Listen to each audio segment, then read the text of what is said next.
been all around the globe trying to protect your soul.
but there's no time for regrets. I've been flying from town to town, from London to Taiwan.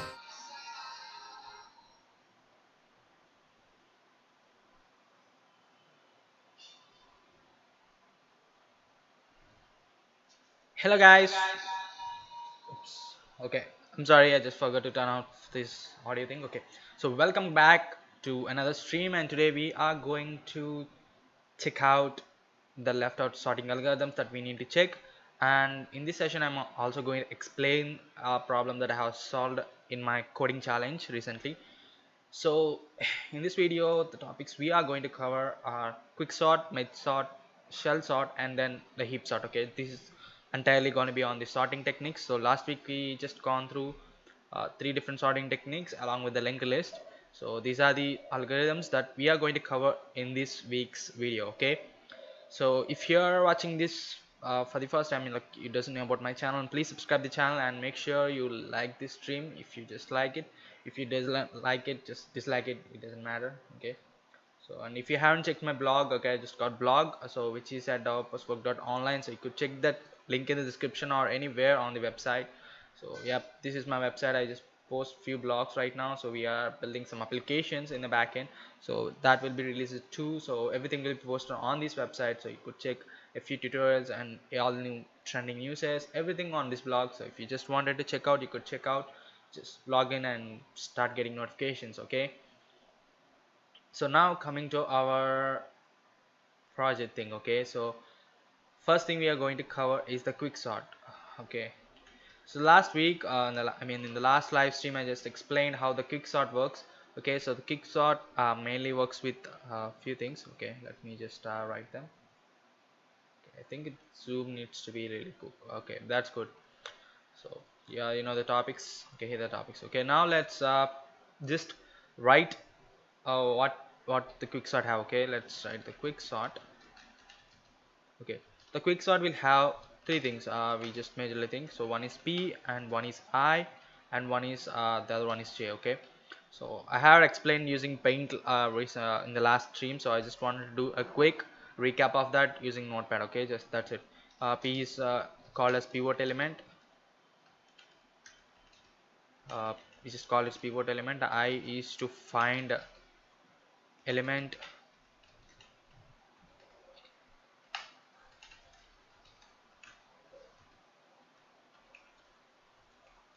So and moves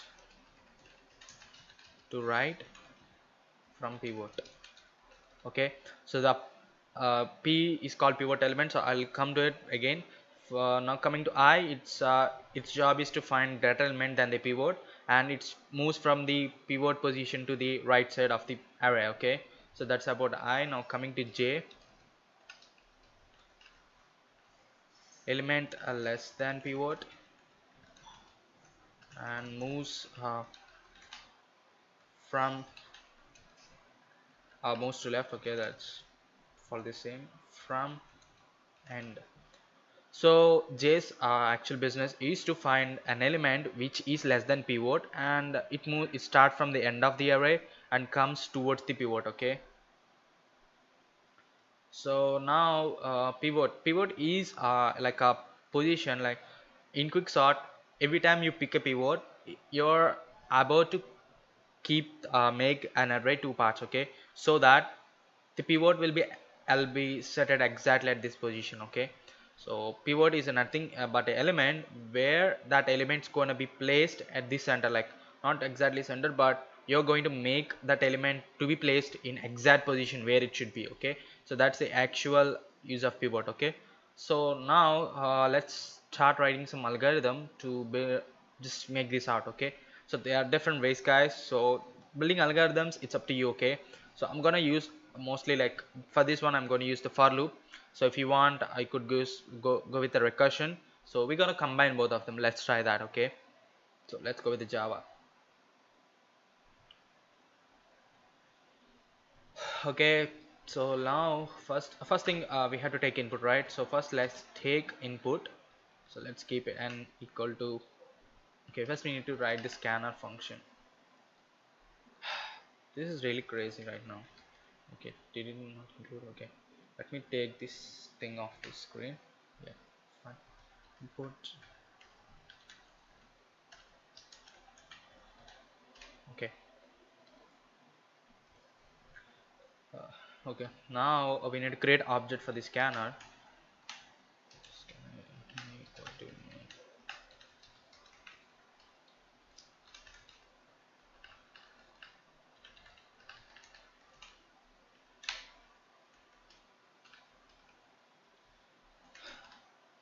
okay, and then we have to take input, right? So let's create a variable called n, so where it will hold the total number of elements in the array. So yep, in dot next int, and then we need to create an array. So like int array equal to new n. Okay, I just have a few mistakes. Let me correct them. Yeah, this is how you take the input. Okay, so let's give the input. So for our consideration, let's give a 6 number input. Okay, let me just show you the input I'm giving. So I'll be giving a 6 number input. Let's take some random numbers. 5 9 4 6 11. Is that enough? Yeah. So let's take this 12 from here. It's just here. Yeah, now it's okay, I shouldn't take the repeated numbers again, right? Yeah, so 3 and 3. Okay, fine. So just random numbers, I'm just gonna place this as an input for this thing. Yeah, now we need to take the input, right? For int I equals 0, 0.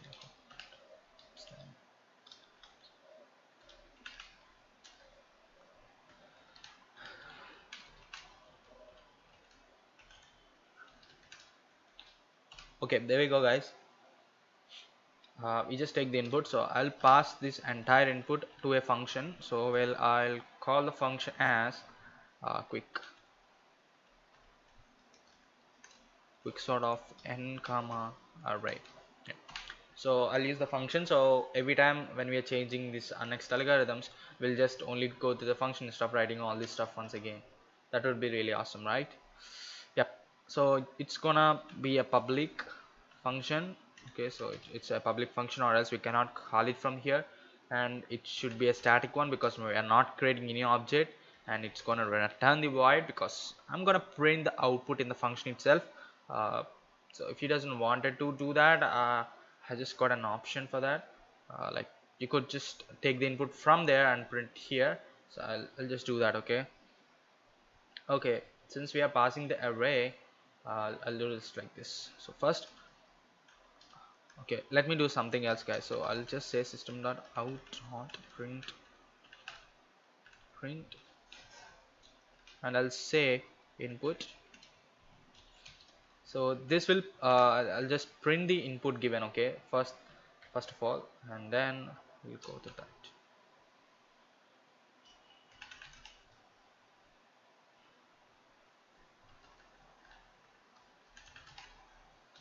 System.out.print, not required, right? ARR5. Yeah.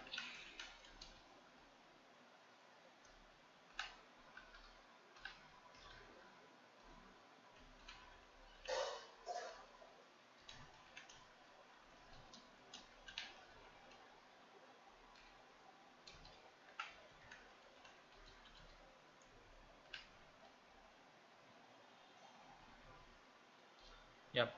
I need to do the same thing after the quick sort called. There we go. So I'm just doing a small thing here, guys. Okay, I'm taking the input, I'm printing whatever the input has been given, and I'm just saying that now it'll just find out the output, and I'm printing the output. Okay, so that's what I'm doing here, nothing more than that. So now we'll write the quicksort function, which will take two variables, int n comma, and then we need to also take the array, int array. Okay, there we go, guys. So I'm thinking, should we apply a Russian or a loop? So that's up to you entirely, you guys. Okay, so whatever we do, so let me just here's this one. Okay, so if you think this is the array, initially we'll pass something like here as a pivot, and one index as I, and the last index, like that is n minus 1, as the final index. Okay, so that's how we deal with this. Sorry, okay, and there will be something like this. So there will be some elements. Okay, and the final index will be coming to j. So initially we'll be in the recursion, this is what we do. So we'll pass 0 as pivot element, like index of pivot, and 1 as the ith index, and n minus 1 as the jth index. So and then we'll do the recursion. So we'll first, initially we'll write a for loop where I will be going through this side, not for actually for loop, or whatever loop we write, I will be going this side by checking for every iteration. I will be checking if the particular index element is greater than p or not. If it is greater than p, then we'll stop there, and j will be coming right in this direction. So there are two conditions here to be checked. One is I shouldn't cross this array limit. Okay, so that's what we have to check. So while I is less than this array size, we have to run the loop, and similar to j, we have to make sure it doesn't cross the p. Okay, so if it goes to p, we need to stop at any circumstances. Okay, and okay, so when it reaches that kind of things, we know what to do. Like if I and j were in right position, like if I is here and j is here, uh, we'll just swap out the I and j. In the If it is not the case, like if I sorry if I is over here, guys, and j is somewhere over here, then we will swap j and p, and we'll split the array from here. So this is where the splitting happens then. So this side part is called left side array, and this side part will be called as right side array. So now the pivot element changes. So the pivot element here, it would be like the still 0. So and then like we'll call a recursion function. So the pivot will be here, and I will be here, and j will be here. So for the left side array, for the right side array, we'll make a p here, and we'll make a I here, and j will be at this one. Okay, so it's really little bit hard to understand through this thing right now because I'm messing around with the diagram, uh, but yeah, so we'll just go through that right now. I'll just remove this. I know I'm just little confusing you, but yeah, you'll understand while writing the program a little better. Okay, so yeah, we need to pass few things. I said one is the pivot, right? uh, I'll write the syntax here. So this is how we make our call. Quick sort the size of the array, size, okay, size of the array, and the array itself, and then I'll call the pivot, and then I'll give the I, and then say. Okay, so this is how my function is going to take the parameters. I'll put this up here, it will be little easy. Yeah, so this is how my function will be, guys. The quick sort function will say take the size of the array t and I and j. So here it is not actually the size of the array. I'll consider it as the end of the array. So we need also include the starting of the array, so that's really important. Start of the array. Okay, so this is how I did, and I don't need to include I and j. Am I? No, I'm not going to include I and j. So this is how I'm going to do it. So starting of the array, ending of the array, and the pivot element, I need it. Okay, so I'll say I'll just change it up. So this is the starting of the array is -1, and here's -1, and the pivot element, it's going to be the 0th index itself. Okay, so yeah, so I need to change it a little bit. Int. So since it's the starting of the array, I'll take it as s. It's ending of the array, I'll take it as e. So the array itself, and then I'll take another element called p. Yeah, there we go. That's what I'm talking. So let's change it to a. That would be real better. Now we got the parameters. Now what we have to do is we need to find the ith value, int I. So initially I value stays. Okay, I value will be staying from p plus 1, right? Let's choose s plus 1. because anyway we are setting the value at this point, so the pivot always will be at this point. Okay, so and j will be at ending of the array, so j equal to e, yeah, so that's the value of the j. So now I'll run a while loop. Okay, while I is greater than, sorry, it's less than e. Okay, let's change something over here, guys. I'll pass n instead of n minus 1, and I'll just do e minus 1. Yeah, there we go. So while I is less than e, this loop is gonna be continuing. Okay, the first condition I'll be checking here is if a of p is less than a of I. Yeah, you heard it correct. So we need to check an element which is greater than the pivot, right? So if we found such element, I'll break the loop. I'll say just break the loop. So or else I'll increment the I. So in case if it is not, the while loop is going to be continuing until it finds the array. So let's take this off. We need a single condition.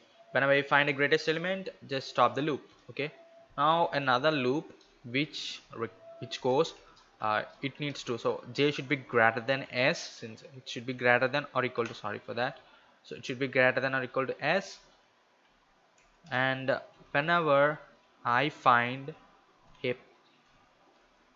an element which is less than the pivot element, okay, I'll break the loop.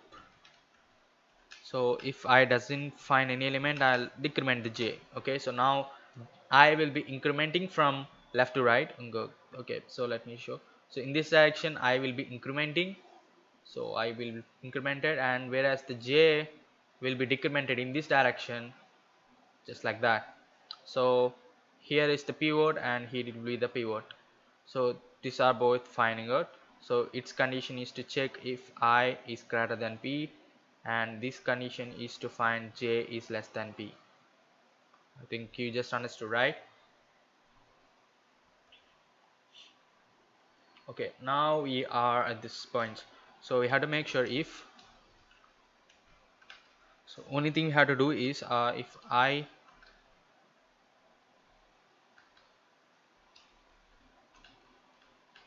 so okay, here's the situation right now. Okay, like oh yeah, just let me just do it again. While not required while, so whenever I find if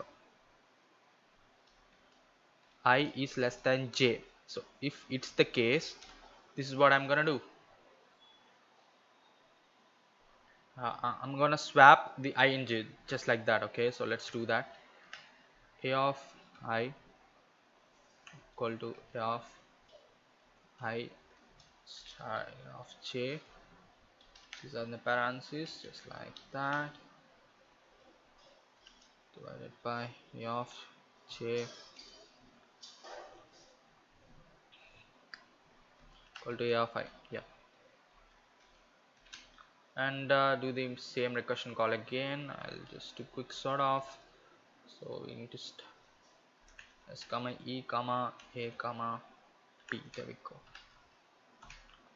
Okay, so only thing I'm doing here is just getting this input. Okay, so now let's see how it goes. So I hope it doesn't go into the problem. So we got a problem, we just forgot a semicolon. That's really stupid, I know.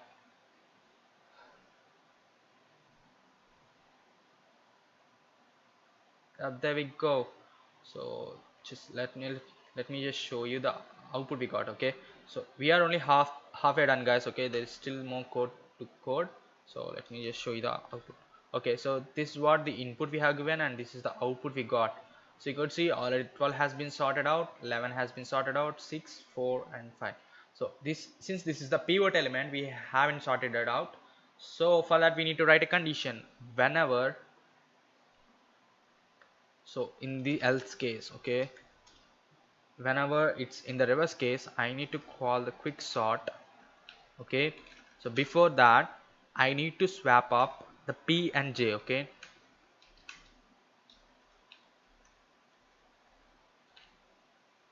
star, so not I, it's actually P, just don't forget that. Of J, of J, of P, and yeah, semicolon. Yeah, so now we are swapping up P and J. Okay, so now we need to make two different recursion calls over here, guys. So we are dividing the array into two parts. Okay, let's make it as left side, left array. Okay, and I just call it as a right array. Okay, so now here it is. Okay, here it will be. uh, so first thing, we need to pass the starting of the index, so which is S here, and ending of the array is always P. Okay, so P will be the ending of the index, so if we send P, it will be recorded as P minus 1. That's really fine, and we'll be passing the array, and then we'll be passing the pivot element, which is going to be the S itself. Yeah, okay, this S is going to be the pivot element for us. Now coming to the second one, like this right side array, it starts from P plus 1, and then it should like the ending point, right? The ending point is always our E. Okay, so in case it's E, and then array, and it's again P plus 1. The pivot element will be at P plus 1. So there is one more thing we have to deal with here. Okay, so if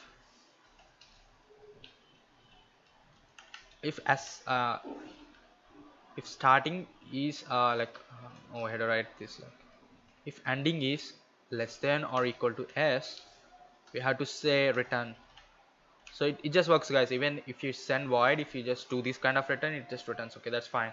So I'm doing this because if we are doing a method for the single element, okay, let me just show you. At a certain point, this thing happens. Okay, so the pivot element will be as a single array. Will be, we need to sort an array which is having only one element, so which is not any thing required. Okay, so in that case, I'm making sure just don't do anything stupid, just send the array back to its position, just it. No need to sort that single element. If you get two elements, then we could try anything, but if that's not the case, we need to worry. So let's sort it out, see if it's gonna work. Yeah, okay, so there is a problem. So we just sorted out 1 5 6 11 12 4. So there is a problem. So what we have to do, so we just need to print the array all the time. That's it. That's what we could actually do. There is nothing more we could do with that. So I'll just print out my array, so I just don't mess with it. Okay, so now let's print backslash n. Go.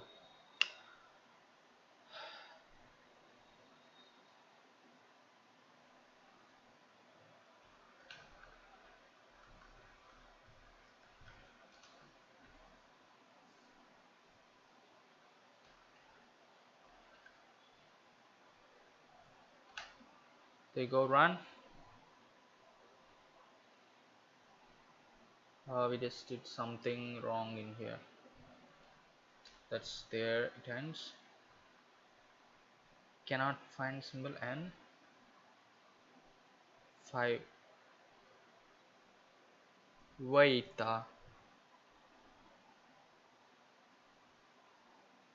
what the happened to? Okay, I'm really messed up.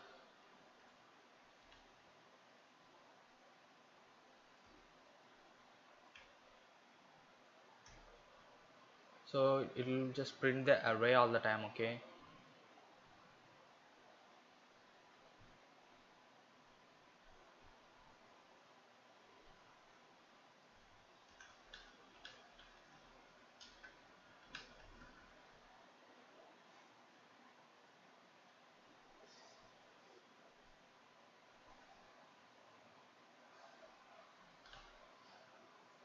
there we go. I'm really just messed up. Okay, so we got a new thing. Let me copy it and show it to you. Yeah, there we go. Yeah, So this is the input we have passed, and this is the first line. So this is the input. By the first iteration, this is how it turned. Okay, so it turned 5, and one has been swapped out. Everything has been fine. Now it's time to swap uh, 5 and 4. Okay, so we have to swap 5 and 4. So 4 has been disappeared. Okay, so there is something crazy happened. It's swapped with okay, let me do one thing. Let me just try one more thing. I'll pass and here. Okay, so wherever I just made a call, I just need to add the end. So I'm just adding the debugging, guys. Okay, that's it. So we have been doing something wrong. I'm just including that. Okay, nothing more than that.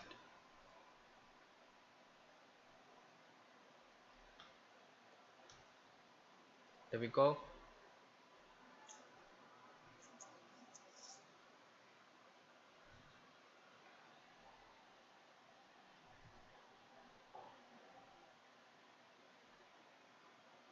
So someone is asking me about a Roblox code. So I didn't get that. Can you be some specific, bro? Like what kind of Roblox code you're asking me about?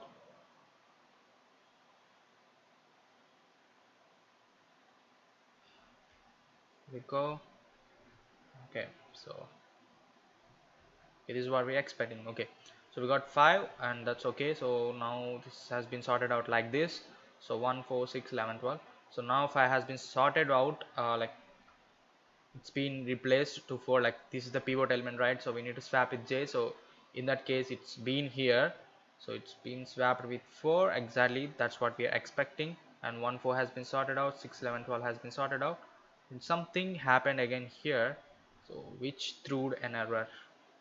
So this is where we failed up. So we made ourselves a big problem.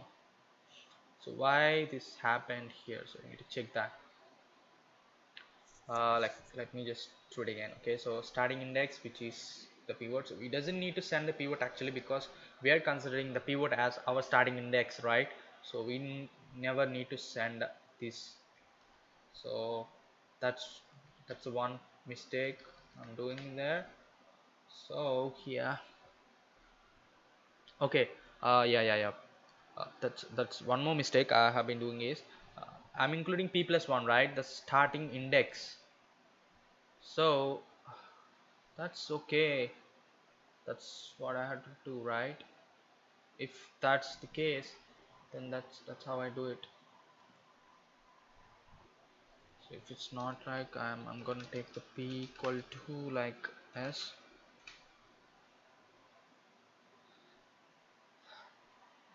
So something really great happened. It's small p, I just included the capital P. That's bad, really bad, really bad.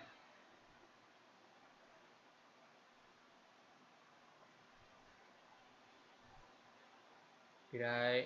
Okay, I just,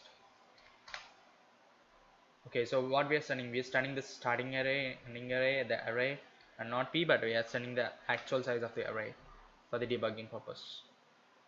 Okay,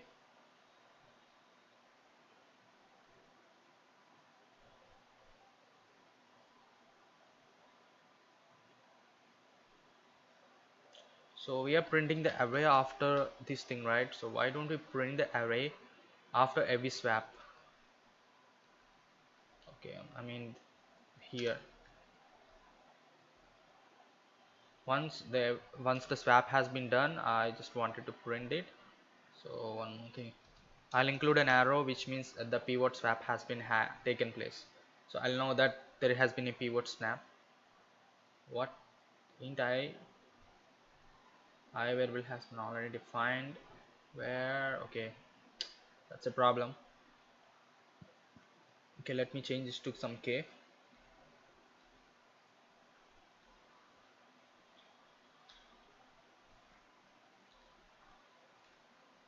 Run it.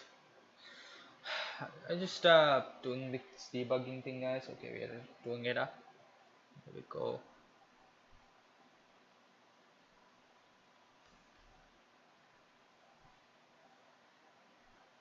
we put it here. Okay, there we go. So this arrow indicates there is, here we got pivot snap. Okay, so this is a pivot swap. Okay, that's good. So this has been again a pivot swap. This was okay, everything was a pivot swap hereafter. Why are we doing this? If this elements was sorted out, so I doesn't know. Okay, this is great actually. I have done a pretty bad thing here. So we are including P, right? So it's actually J. So that's the mistake I've been doing.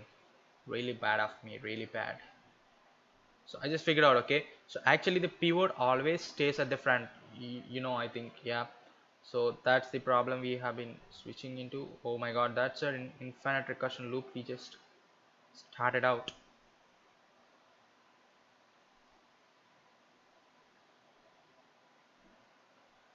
So E always ahead, like it's n plus 1, right? We are sending it out. So E should never be equal to S.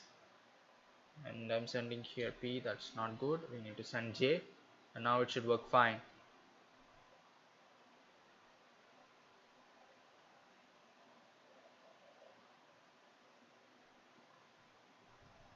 There we go, we are exactly at what we want. Let me comment this off, so this stuff doesn't need it. Run it.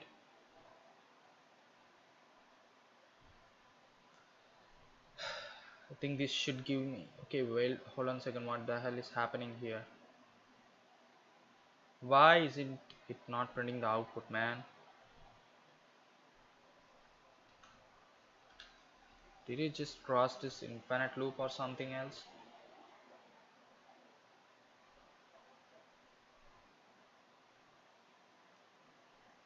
Okay, let me just take this stuff to the top, run it over here.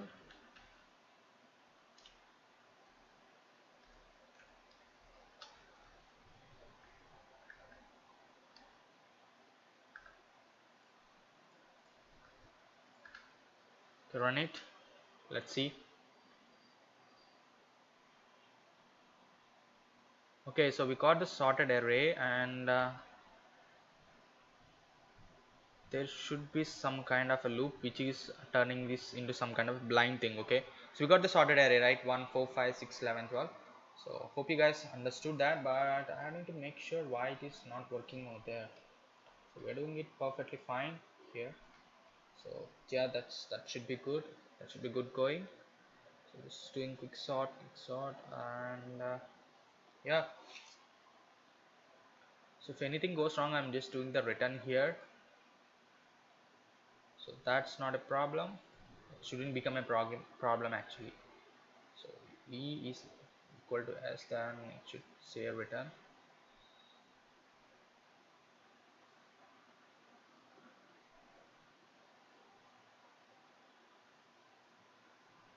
Okay, so while it is inside the loop, I need to make, I'll just print something like I'm in loop, like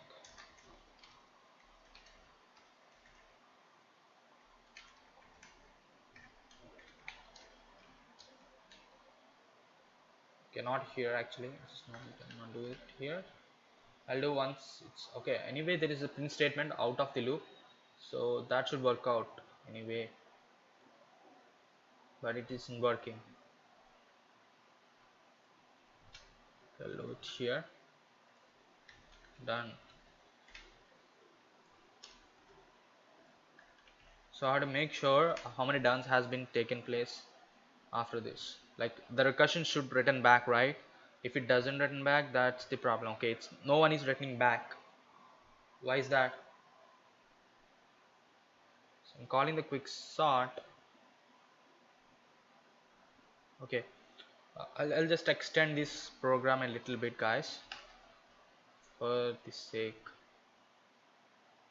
So until we find a condition where I and J are inter like swapping, sure. Okay, I'll just do it like this for int. So not a int. So let's do k variable 0. Okay, I'll use a while loop. Why should I go with other stuff? While true. right? I'll just open the loop. This should be placed inside here. Okay,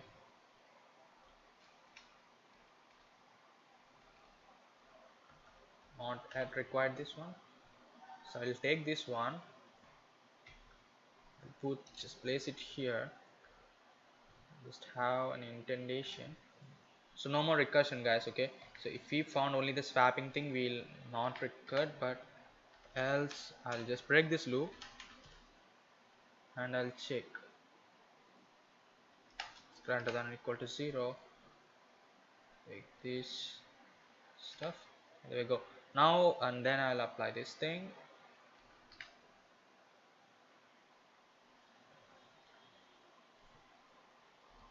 So there is one more condition, or I sorry actually j double equal to p. So there may be a possibility where j is also equal to p, right? So that's even possible. I mean, all these things are happening. Expected semicolon, I know that, bro. Yeah, fine. Let's do this. So okay, the swapping has been done perfectly, but it's not returning. I mean, just coming out of the loop.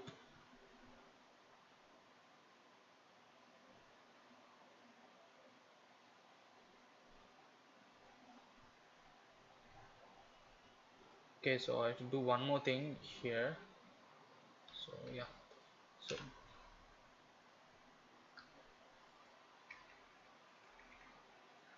every time I need to initialize my int to the starting positions, so they'll go through that and they'll find the array. Okay, so that's how they do it. Okay, that's fine, that should be fine.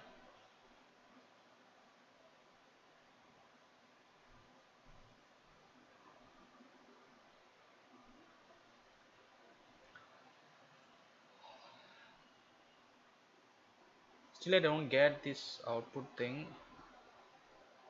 I doesn't know, but if we got the sorted elements. Okay, so yeah, so 1 4 5 6 11 12. So let's change the input this time, so let's make it 8, and we need to include two more numbers, like I'll include 0, and so let's include a duplicate and see how the output would be. Okay, so just want to add the duplicate, so let's see the output right now. So run.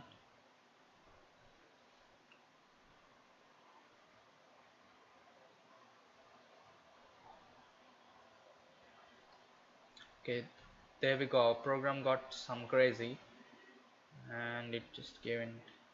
Yeah, so 1045, and that's up to fine, and we got 11 6 12. Okay, there is a problem with the right side part. So the right side part haven't been done exactly how we expected, so I just wanted to do something else right over here. So if you take 11 as a pivot, it should do as we expected, right? So greater element length 12 and less than element length 6, and both should be swapped up, and it should work exactly how expected. So the left side part is perfectly fine, so maybe the right side part isn't working exactly how we expected. Okay, let me do one thing here. System.out println. I just wanted to know what are the, like, the values that I have been sending to the upper part, like for the recursion, what are these values I have been sending. I just want to know them, so in that way I could just debug. Okay, so this is how I just do, guys. Okay, I just only find the logic, and I just build my logic in a dynamic manner. I just don't keep that in my mind. So it's j plus 1. Let's see. Yeah. So I doesn't need a here, so I'll just say it's a. So I'll save the time. Okay, I'll not print the array. So it will not be good if I print the array again and again. So yeah,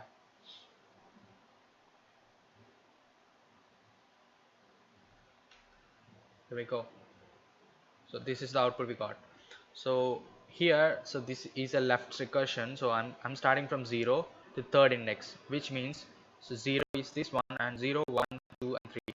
So this is where the swapping happens. So this is going to be the pivot element for us right now. And okay, so sorting hasn't been done. Okay, yeah, this position is the pivot element that we are expecting. Okay, let me do one thing, guys. I'll print this array. Okay, so instead of printing it here, I'll just print it right down below. Like after the swapping, we doesn't know how the elements are, so that's what making us a little confused. So I'll just print it out. Yeah, there we go. So now we'll have the elements which have been sorted out.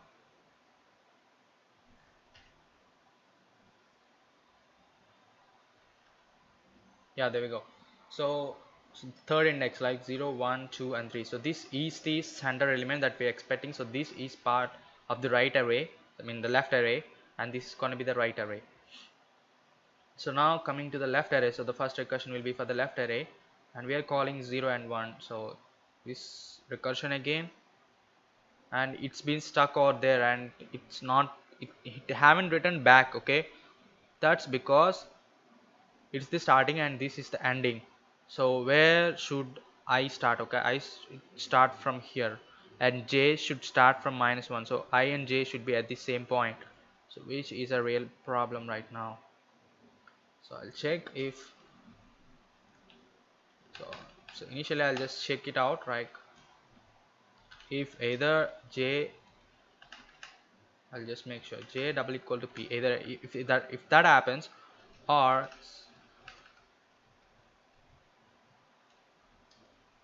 okay, let's say j is less than or equal to p, or I equal to e minus 1.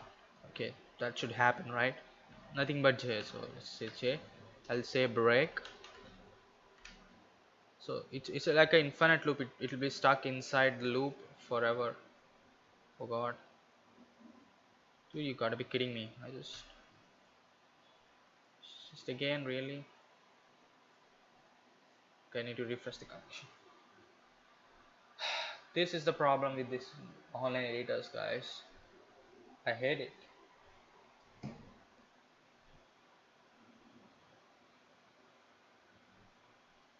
Okay, so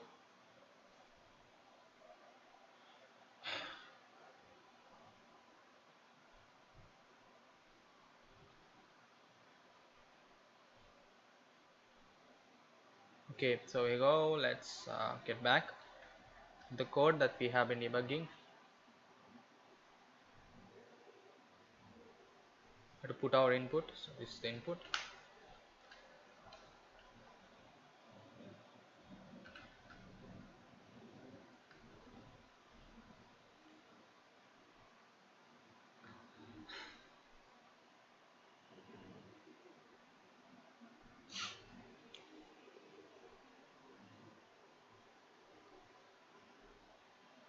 Okay, for the sake, I'll just put like that. Compiling program, it's taking a little bit. Why was that so? Yep. Okay, still it's not been processing exactly how I expected. Okay, let's use this thing. Okay, let's use this thing. Oops. Okay, fine. Oops. Okay. So we got 0 here and 1 here. So if you want p, we need s, so which is nothing but this is the s, I call it, and this is I call it as e. So I'm saying I is equal to s plus 1. Okay, sorry, this isn't e. So e will be around here, e will be here. So and I say j is equal to e minus 1. Okay, so e will be, I mean, like, j will be pointing here, I will be pointing here, and p will be pointing here. Okay, it's plus 1, right? Sorry, oopsie. Okay, p is right. Okay, I need to change j. So I and j are pointing at the same location, whereas p isn't, so we'll be pointing something else. So now we have I've got a situation where I and j are pointing the same index, so this should return back. So if it doesn't return back, if it really makes a function call, okay, so then I have to stop that. So to stop that, I got a solution. I need to put the return over here too, not up here. So I'm putting the return over here, so it's making a recursion call again and again and again, which is making it a dump. So I have to make sure if e is less than or equal to s, it is not the case. So make sure e plus 1 less than or equal to s. So that's how I do it. That's how I do it. Still, it's not been working. So wait, hold on a second. I just call a recursion function and it haven't been returned.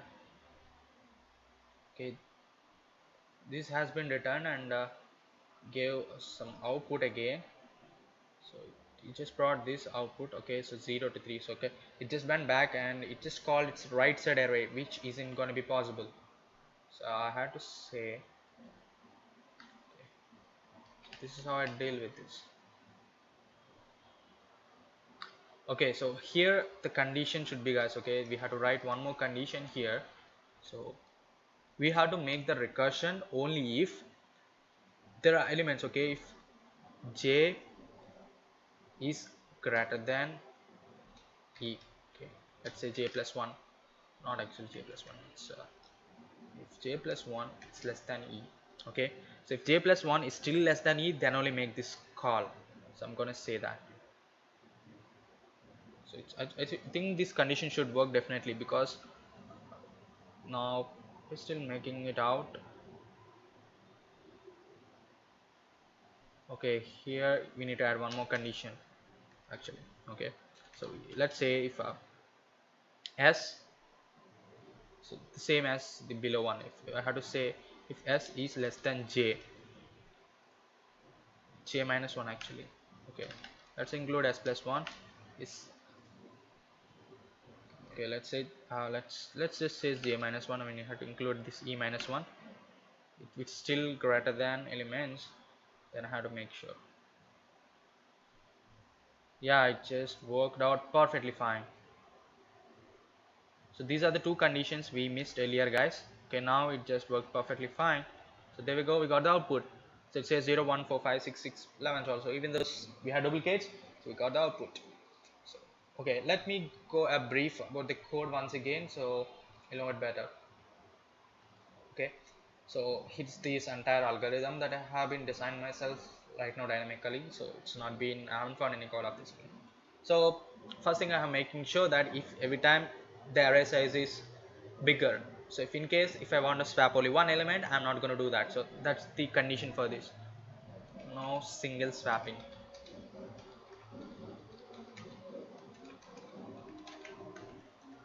So if there are more than one element, then I will start the processing.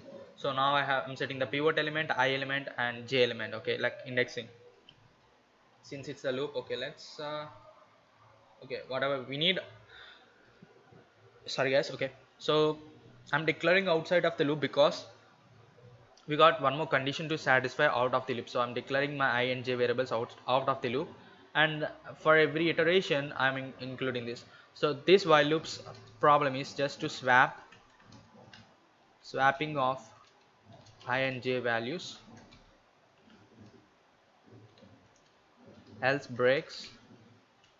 Okay, so this loops business is to only swap I and j values whenever required. If there is no possibility of swapping I and j, like we need to swap like pivot and j, then this loop breaks. Until then, this loops business is to swap the elements. Okay, so there are I and values will be initiated. I just wrote a condition, so in case if anything goes wrong, this condition is gonna take. So I just wrote myself, because I wrote this condition multiple times. I have wrote this up in here. I just wrote when making the recursion call. So actually these conditions are not required, but I'm just including them. So this while loop is to find an element which is greater than the pivot. Okay, this loops condition, so find such an index, and this loops condition is to find an index which is less than the pivot element. Okay, and I'm making sure, so if in case I is really less than, like i's position is less than the jth position, then swapping happens. If not, I'll break the loop and then I'll swap pivot and the j values, and I'll just print the elements, and I'll just do some kind of just recursion stuff again. So I'll divide the array into left side and right side array parts.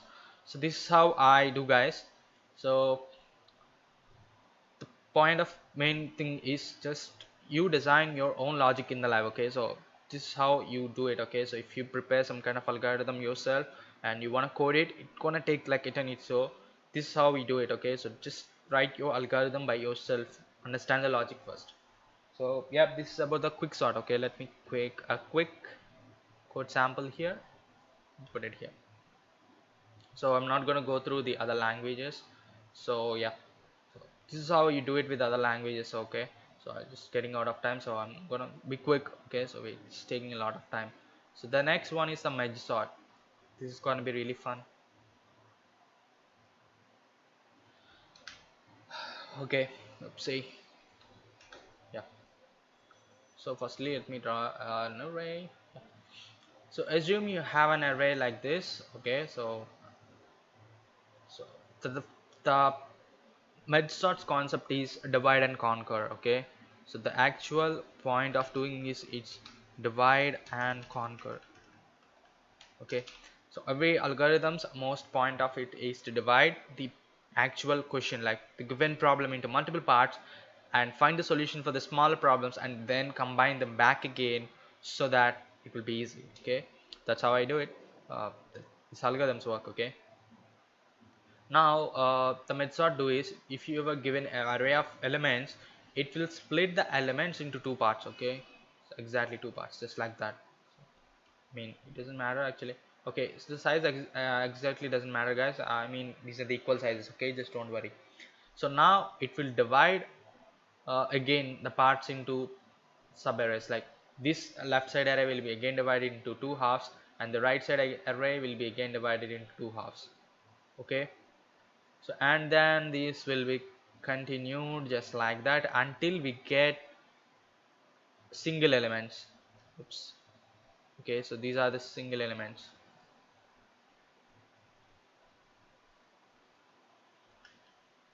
Oops. Okay, whatever, I just draw this.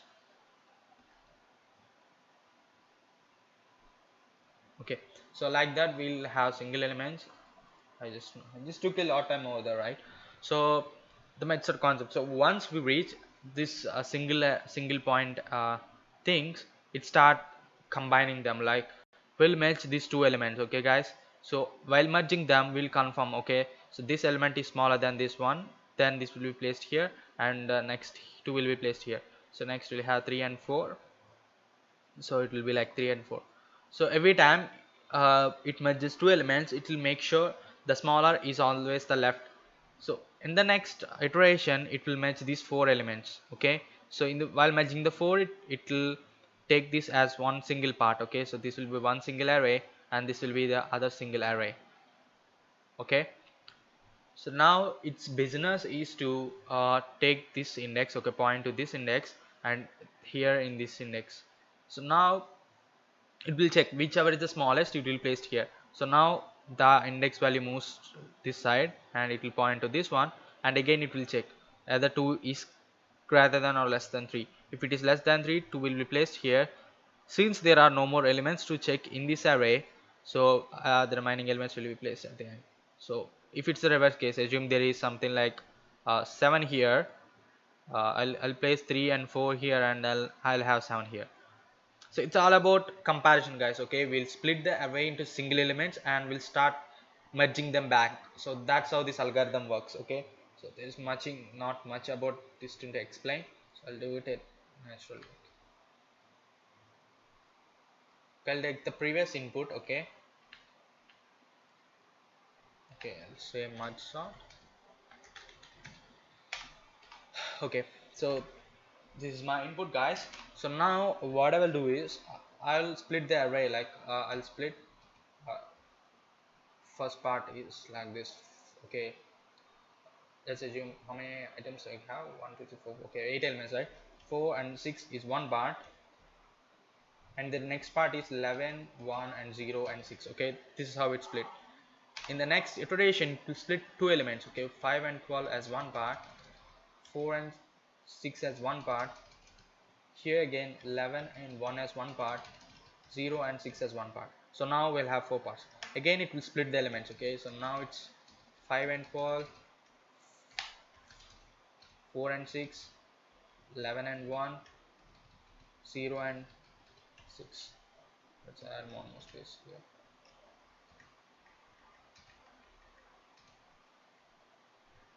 Okay, so now we got each one as single element. Now it start merging, so it will merge as 5 and 12 because 5 is smaller than 12. It will start merging like that, and then you just space out. So now again 4 and 6, 4 is smaller than 6, that's okay, no problem at all.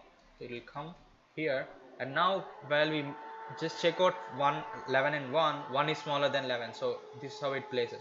You place 1 first and then 11 next, and then it will come to next part, it's 0 and 6, that's how we do it. So now we got the 4 back. Now it will merge these two blocks, okay, it will consider this as one array, and it will consider this as the other array, and the merging goes like this. It will take the first element as 5 and 4, so since 4 is smaller element, it will place 4 as the first element. Then it will compare 5 and 6, so which is smaller? 5 obviously. So yep, so it will place 5, and then it will go for oops uh, next element, so which is 12 and 6. Now it's 12, sorry, it's 6 and then 12. So it's the same thing which continues in this side, 0 1 6 and then 11. Okay, so it's compare each part. Okay, now it goes like this. So now it take 4 and 0 0, 1 and 4 1, 6 and 4 it will be 4, 6 and 5 it's 5, 6 and 6, so it can take any of the 6. Okay, so since it's programmatically predefined, it will take this 6, okay, instead of that one. So and then 11 and 12 11, and finally only one element left, which is 12. So this is how we get the sorted array. So I know it's a little harder to understand in this manner, but this is how I could explain you guys. Okay, so let's make the code for this. So I'm going mostly with Java because these algorithms are better to be implemented in Java, not in Python, because most of the time I haven't seen anyone doing Python for sorting things. Okay, so you'll have predefined functions which will work dynamically based on the number of elements you have. So it's not a big deal to do in sorting. Okay, so it's not a big deal to do that in Python, but in Java you need to be like this. Yeah, so let's say we got the function merge sort.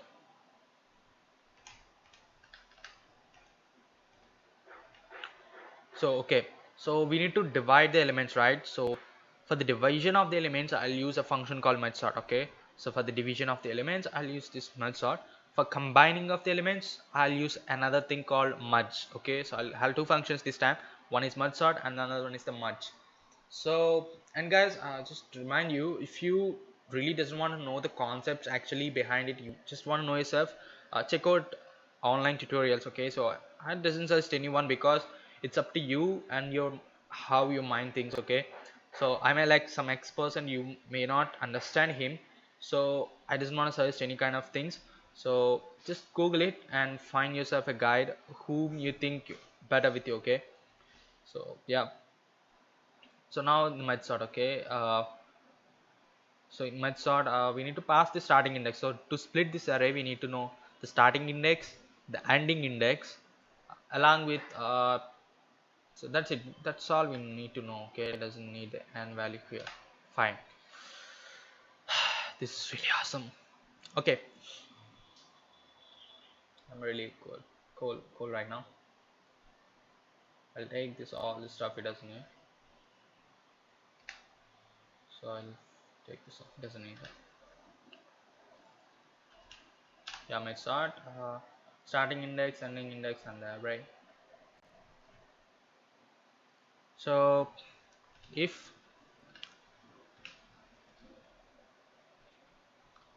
I, okay, not I, I'll say if s is not equal to e,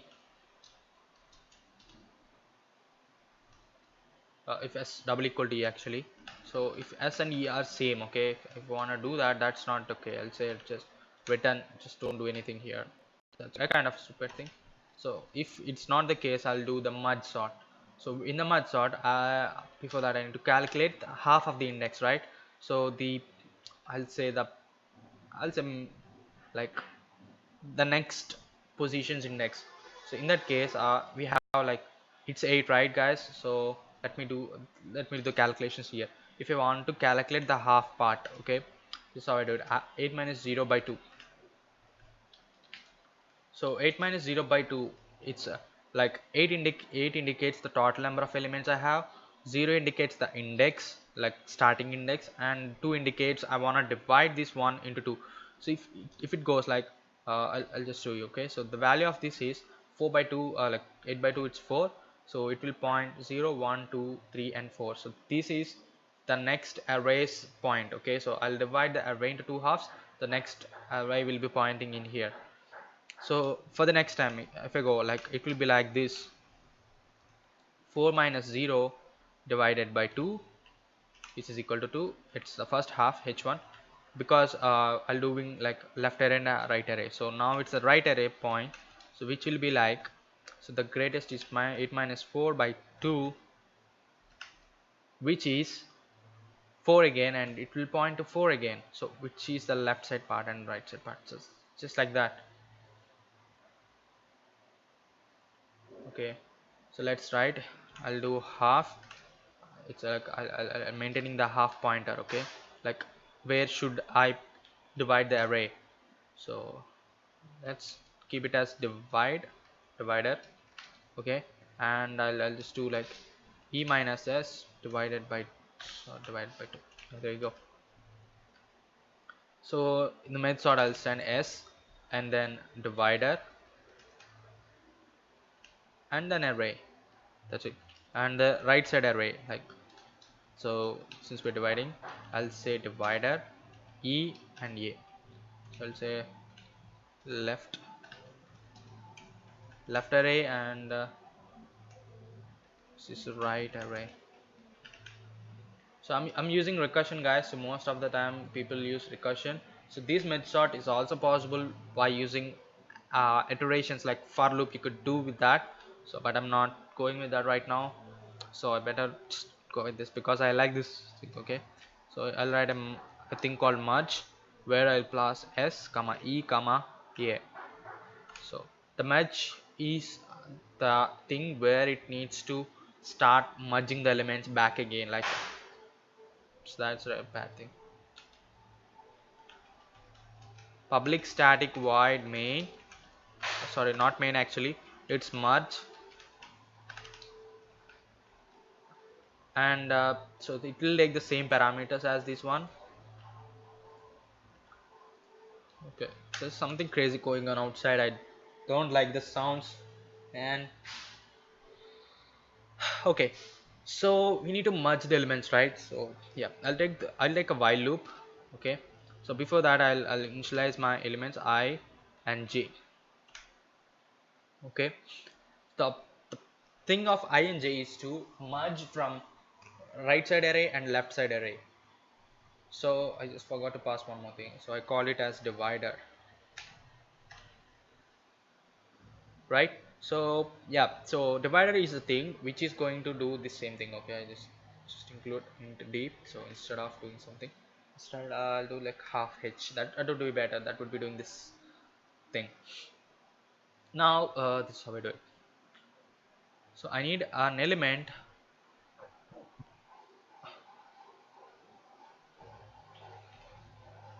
Okay, so element which is pointing in the first array. Okay, this is the first array, and assume this is the second array. So I'm not good at drawing. That's okay, fine. So this array and this one.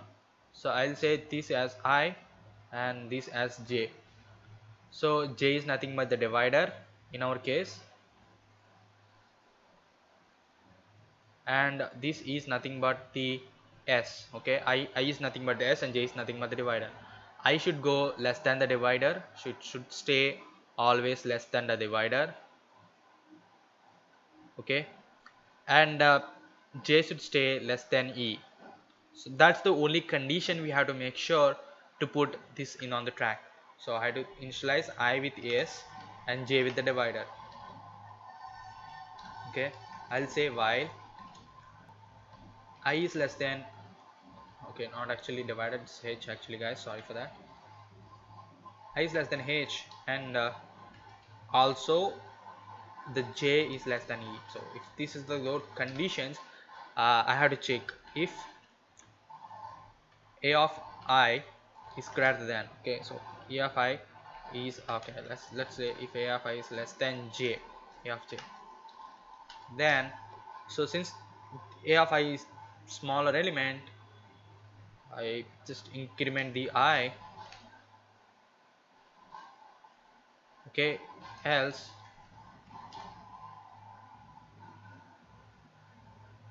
so I'm thinking I'm doing something wrong over here. I just wanted to know what is going on. So this is okay, okay, that's fine. So whichever is smaller, if it is not the smallest, I'll do this thing. I just, can I just use a swap? No, I can't. Yeah, it's like an in-memory method, guys. Okay, I'm doing the in-memory method. So if it's that the case, I'll increment the I. Okay, else I will swap the elements.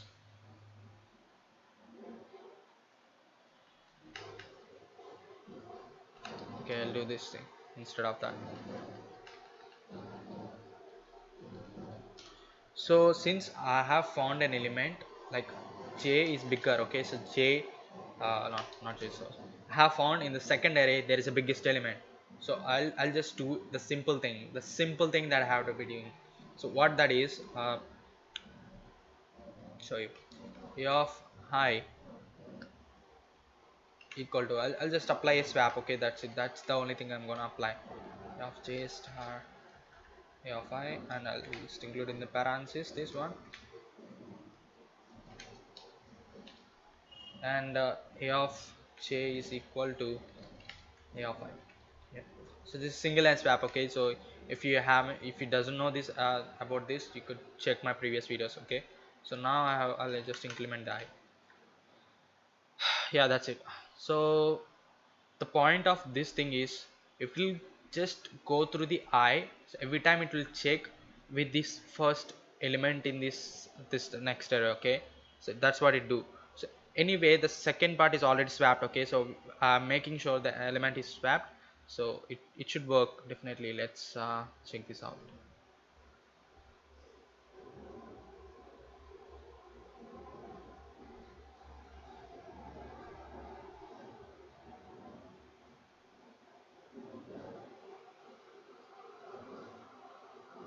Okay, that's a infinite loop where it shouldn't be happening.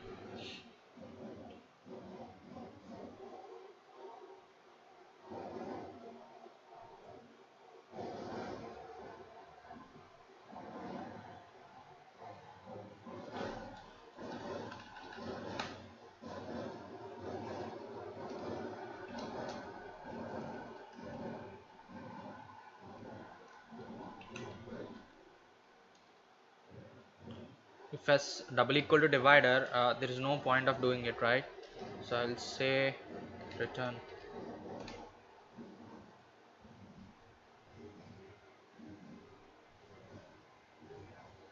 Okay, so it's time to print the elements what we are actually swapping off. So there is actually a point where you need to do in-memory method, guys, okay. So assuming this is a second array, I'll not increment or change the j, so I'll assume this is been sorted out already. So shit, I just hate the stuff. Okay, I'll turn off the mic for a sec, okay.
Okay guys, sorry for that thing. Yeah, that's really, actually that's a really awkward noise out there.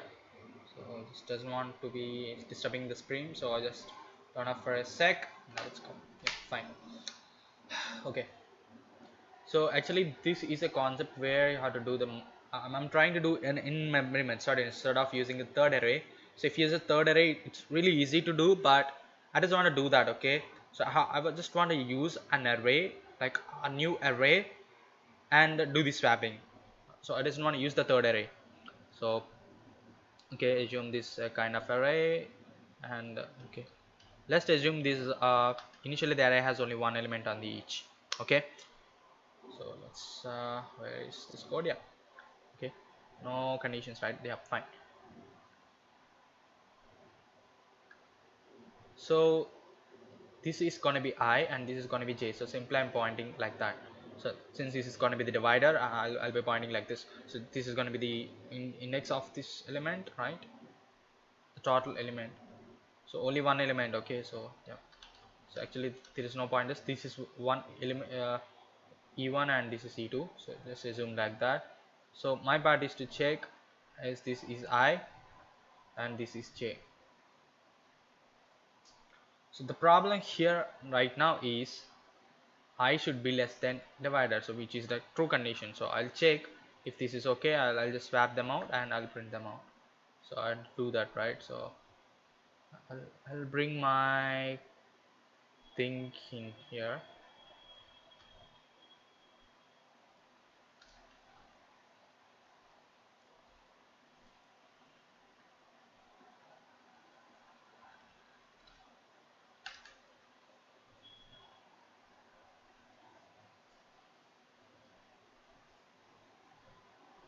Okay, I'm trying to print what am I doing, so it will be okay, right? Let's try.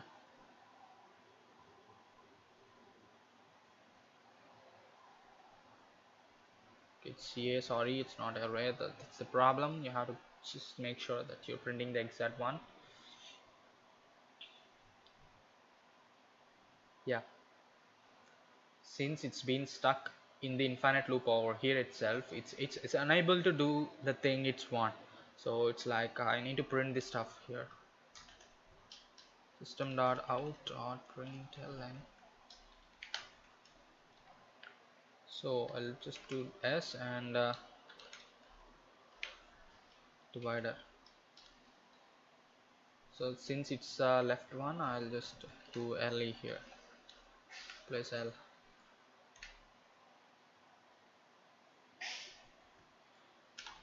I'm just printing what are the conditions I'm taking.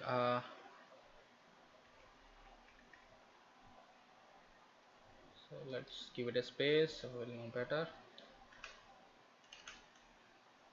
and then hyphen e. So let's print this and check where we are lagging out. Okay, I don't know, I just took that much of time, really bad, really bad.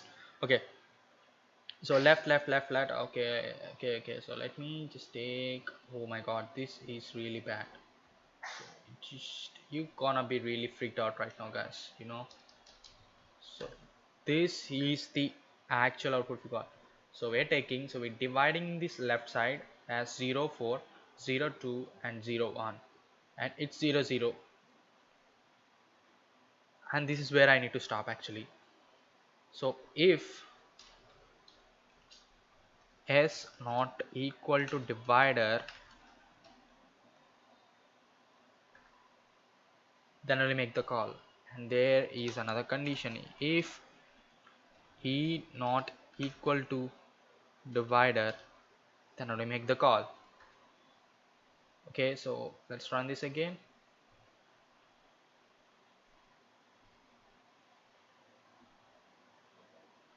Still we are stuck with infinite loop again. Tough time. Oh my gosh. Okay guys, I think the reconnection is successful. That's my bad, I haven't seen the internet. Is been gone for a sec. I don't know where we have been gone. That's okay. We missed a little bit of frames. Okay, so that's okay. That's okay. That's fine. We haven't lost any frames. I think so.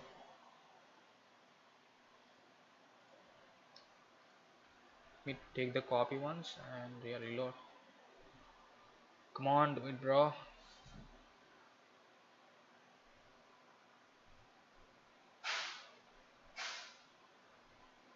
I'm just checking the live. It's okay.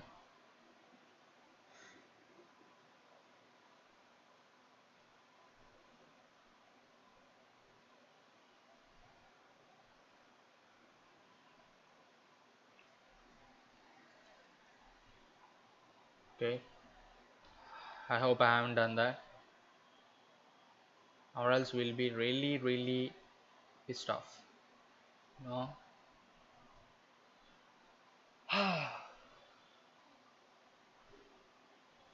So yeah. Come on, guys. If you just like this kind of series, and if you just wanted to watch the real ones, like the coding applications on the line, just let me know through the chat, and make sure you subscribe the channel and leave your opinions on the comment section below. Or if you're just watching live right now, that's really awesome. If you're watching this as a recorded video, make sure you leave your comment in the comment section below and drop a like, or just dislike if you doesn't like this. That doesn't matter, but make sure you just give your feedback. That's really important.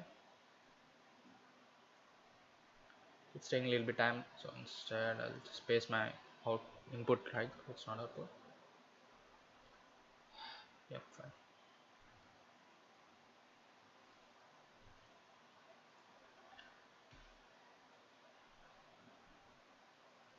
It's taking a little time. Oh my god, come on.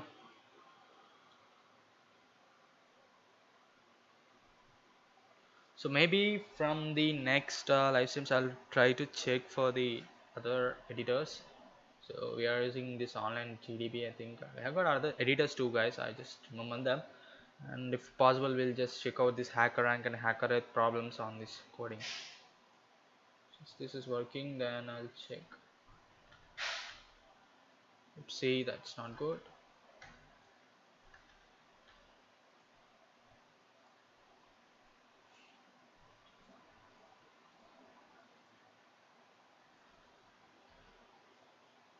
Okay, for this safety I'll just keep my code in here.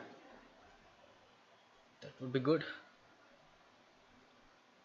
So why the internet isn't working good right now? Okay, let's try for. Okay, let's just use JDoodle. Yeah, let's use JDoodle. I think we're going with the Java, right? So we could use JDoodle. Oopsie, that's not good. That's not good. Okay, Java compiler. Yeah. So this. Okay, hold on. It should be my class instead of main. We are using main, right? So it should be my class. Okay, let's give the standard inputs. Uh, it should be here. Execute. Okay, there we go. It's going crazy. Okay, okay, it's back. Okay. Oops. Come on, man. So I'm just really frustrated. So I feel this interface is a little bit easy to use, and yeah. So let's. This is where I. Oh my God, the stopping function also not working. Okay, you could see there is an infinite loop. So first we are having 0 and 4, 0 and 2, 0 and 1, and then we came for the next right side array. And where this hell this 5 and 12 came from? Okay, so that's where we swapped it, and then we are checking for 2 4 2 1 2 0, and we came across 2 and 1. It's a little bit confusing. Where am I printing that?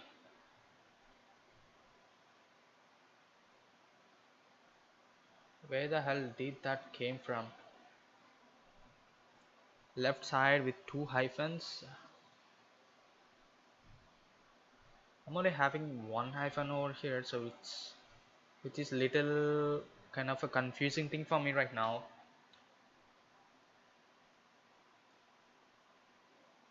Maybe it's a println, right? It's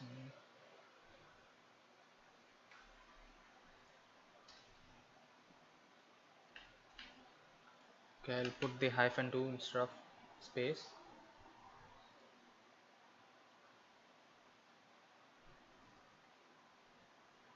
Yeah, so now I could give the input here.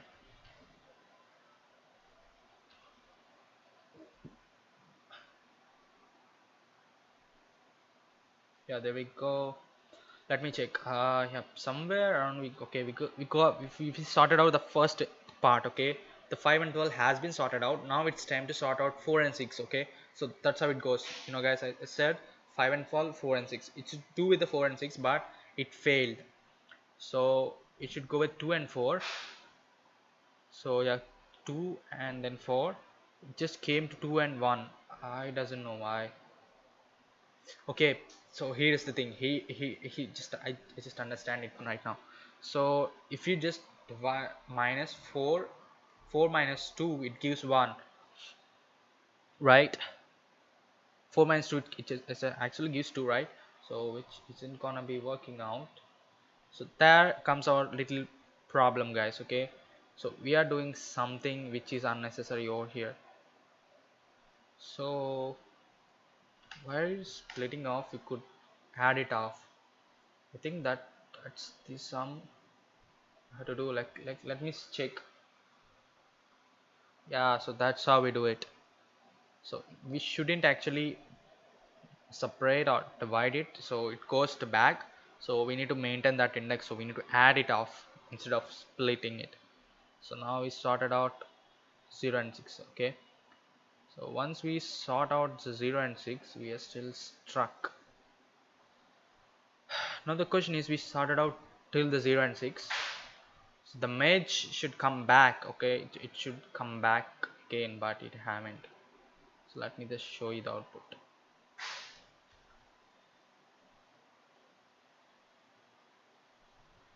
Okay, that's a pretty long output, guys. Okay, there you go. So this is the input we have given, and it just took as the left side as 0 and 4, and right side should be somewhere, so it should be below. Okay, so it started from 0 and 4, it just came through 0 and 2 and 0 and 1. And since there is impossibility, so 0 and 1 isn't possible, it just break that, and from there it just took to 1 and 2, and which is each isn't even possible, so it just break this recursion thing, and it came here. It just checking out, like it just went for merging, and it just merged 5 and 12. So the output is as you expected. Okay, so it's 5 and 12 itself, because there is nothing to do with that. 4 and 6, and we just give 4 and 6 for 11 and 1, and yeah, so 5, 12, 4 and 6. There is something we have been noticing fishy. Yeah, okay, now it's time to examine the thing. So now we have to merge 5 and 12 and 4 and 6. So I'll point out like this thing. So this will be pointing to I, and this will be pointing to 4, right? I'm a little bit anxious. So in order to check Z, because only thing I'll be doing is, anyway they're gonna stay as next to each other, so I need not to do anything with the J. So that isn't my thing, so I could directly use H. So guys, I'm simplifying the solution. Okay, solution that we have planned, I'm just simplifying that. Exactly. So yeah, there we go. Now it should work. So I'm simplifying with, if you are going to use the another array, so that's where it's going to be. So yeah, there we go. So the problem has fixed. The one thing I just forgot to mention, we earlier haven't done the swapping correctly, so that's the error. And the second thing, we need not to do anything with the J. Okay, it doesn't even need the J. Only thing I'm gonna maintain is I. I'll explain in the logic in a sec. Okay, so here's the output: 0, 4, 5, 6, 12, 1, 11, 6. Okay, that's a kind of a wrong merge. Something crazy happened. Let me just print it back it off. Okay, okay, let me check. So 4, 5, 12 and 6. So here it just went something wrong. Okay, that's a kind of a problem. So 5 and 12. So its business is to, like, first I need to check 5 with 4 and then swap 5 and 4. So then I move to the next index, like it will move to 12 and it will check. Since 4 has been swapped there, I'll bring that to this side. Okay, here's the problem. Yeah, I just understood right now. Yeah. How to move to J2, like in case if J has the smallest element this, then this what happened, this is happening. Okay, so now I understood there is a problem with the logic we have applied. So even though this is sorted, we have to still go and apply with this thing of yeah. So for that I have a solution. So I'll write a small loop here. J is something and J is less than something and J plus plus. Okay, so this loop is going to help me to sort out my elements. So it start from H and it is less than J, I mean E. So now I'll check if A of J is greater than A of uh, J plus 1. So I'll just do E minus 1, that's fine. J plus 1. Okay, so the first element is greater than the next element. I'll just do the swap. A of J is equal to A of J star A of J plus 1 divided by, see, of J plus 1 equal to A of J. Else you'll break it. Okay, so I'll just explain you the code thing in a bit, guys. Okay, just don't freak out what am I doing. Okay, so now the sorting has been done perfectly. I'll explain you the code.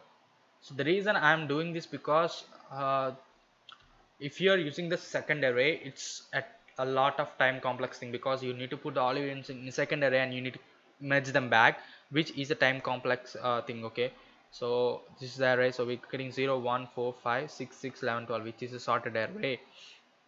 So let me explain you what am I doing here. uh, so I'll explain you with a few elements so you'll understand a bit. So instead of taking one element, okay, so assume I have something like I'll take the existing elements so it will be easy. Okay, let me take the existing elements. Yep, 0 1, yeah, this. Okay, I'll just put these values 4 5 6 and 12, and here it is 0 1 4 5 and 6. Okay, so guys, these both are only one array, but we have separated using based on indexes. Okay, so assume my I is pointing to here and H is pointing to here. So now what I will do is I'll compare this 0 with 4, and if 4 is greater than 0 or 0 is less than, whatever the condition is, if this is the smallest element than this one, I'll swap this out. I'll swap 0 here and 4 here. Okay, just did I got two 4s in here? Okay, sorry, it's 0 1 6 11 actually, so I just made it something crazy.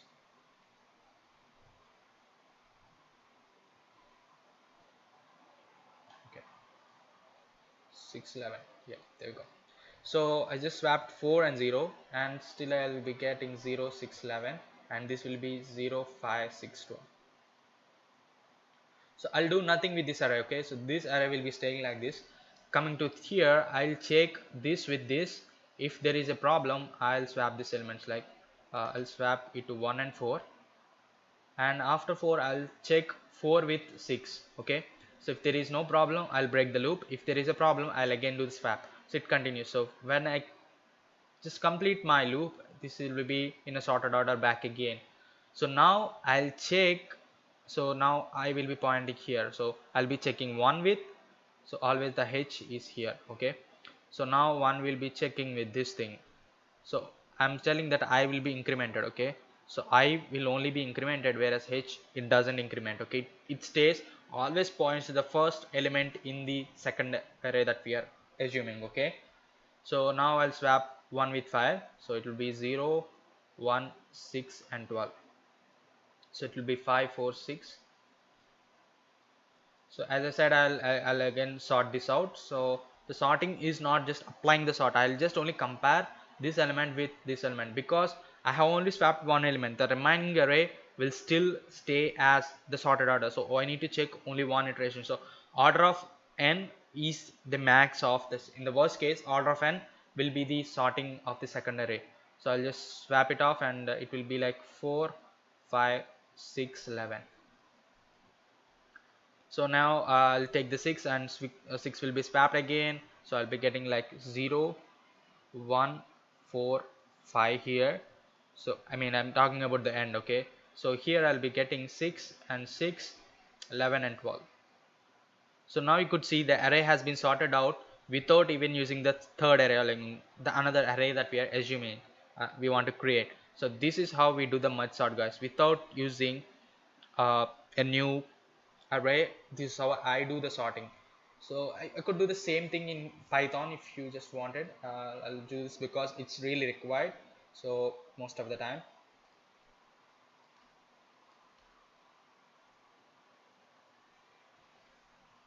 Okay, so in Python I'm going to show you it's Java. Okay, let's change to Python. So I'm going to show you the internal merge sort. Okay, this internal merge sort, I'll take two arrays. Okay, so I'll say array 1.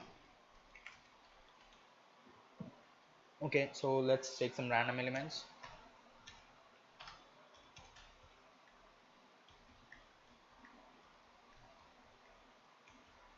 Okay, and array 2, which will have the math again with some random elements. So even the duplicates are no problems and not a big problems here. Okay, so I'll add a few more elements. So the number of elements also doesn't matter in this kind of a sorting. So we are doing a merge sort, like one step in a merge sort, which is using the third array. So this merge thing, so you could do in the two ways. One is using third array, so which is literally simple, guys. You could find that kind of a solution anywhere, but I'm trying to do it without using a third array, so I could decrease more time complexity that we are going to waste by using the third array. Okay, so I'll say for I in range of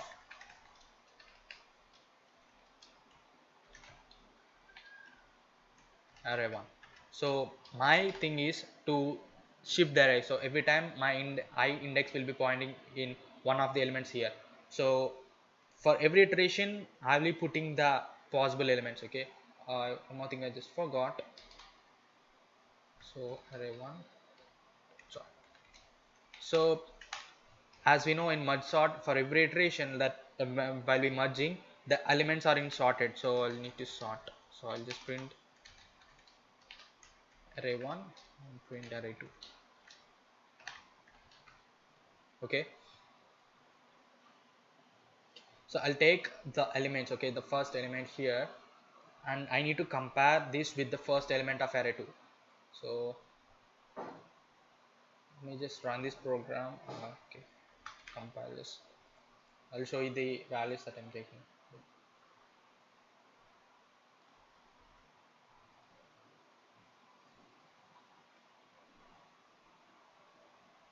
Okay, there we go.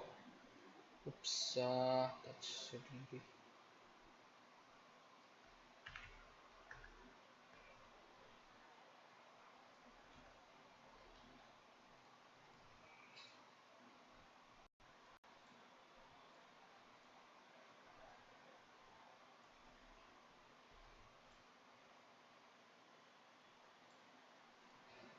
Okay, so there we go. So this is how the input will be. Okay, for us, let's assume these are the two arrays that we need to merge.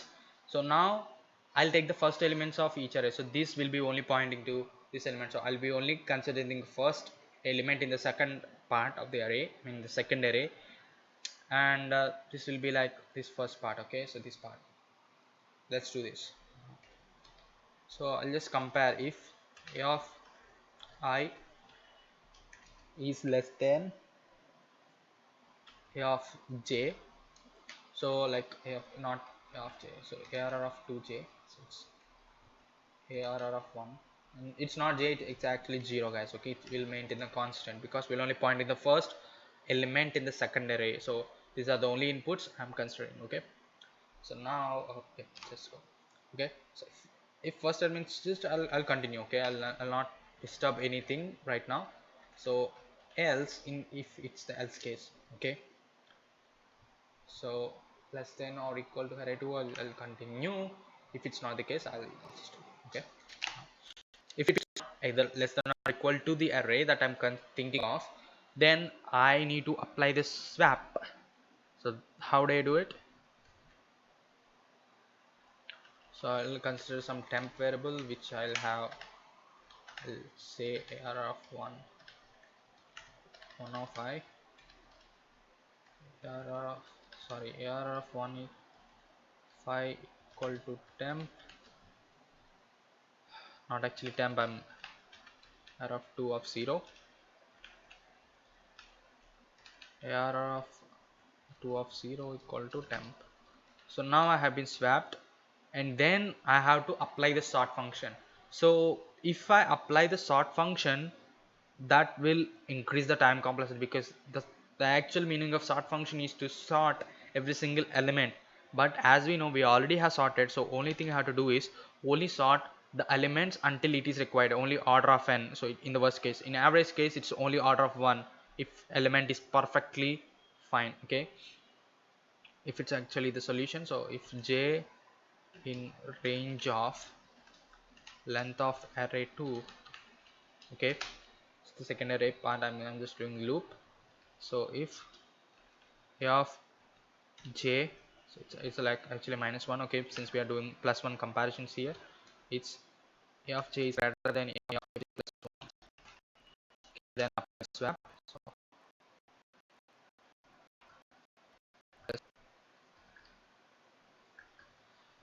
okay, so it's actually not a rr2, arr of 2, stick it as j 2 j plus 1 to j plus 1. Yeah, there we go.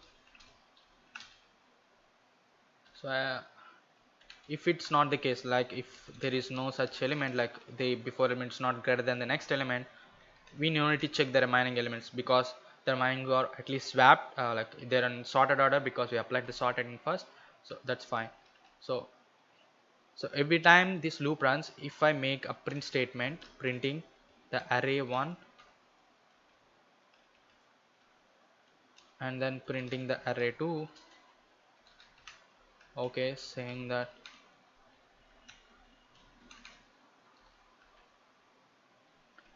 so it's ith iteration, uh, I'll say array 1,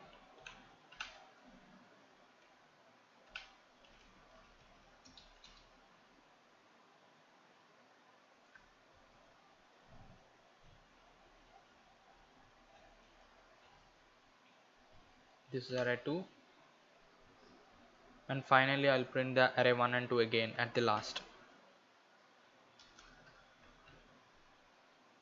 So in Python, using Python, I just only implementing the merge thing, guys. Okay, something I just gone wrong.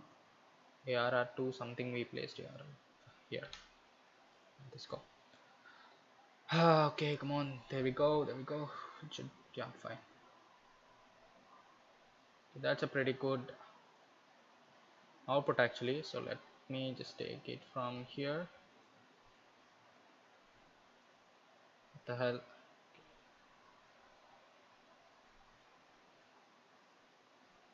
Okay, there we go. Oops.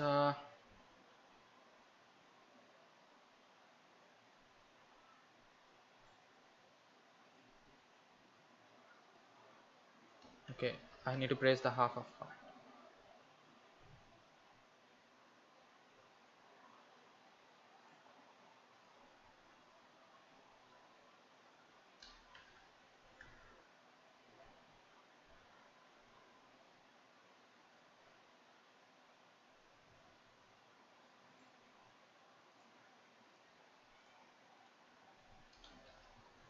Yeah, there we go, guys.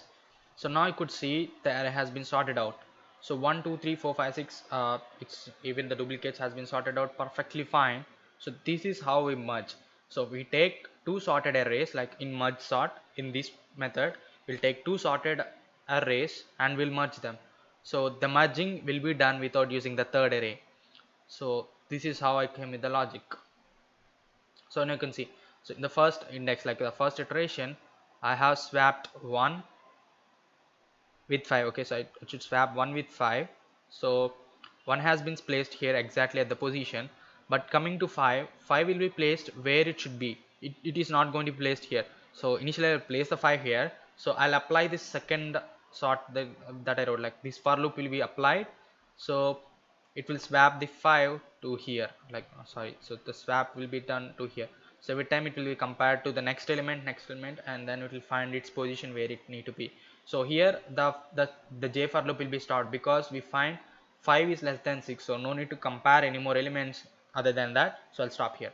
Now I'll take 7 and I'll compare with this 2, okay, because 1 has been gone there. So 7 will be compared with 2, so the 7 will be compared with 2. So I'll swap 7 to 2's position, and 7 will be again move forward until it find its position. So next it will take 8.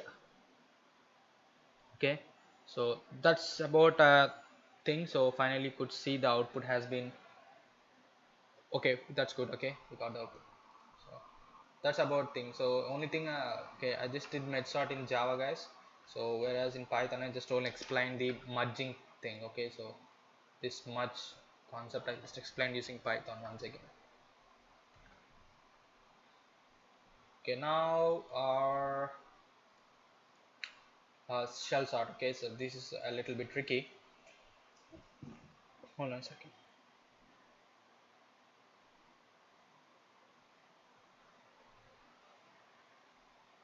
Hold on a second, guys.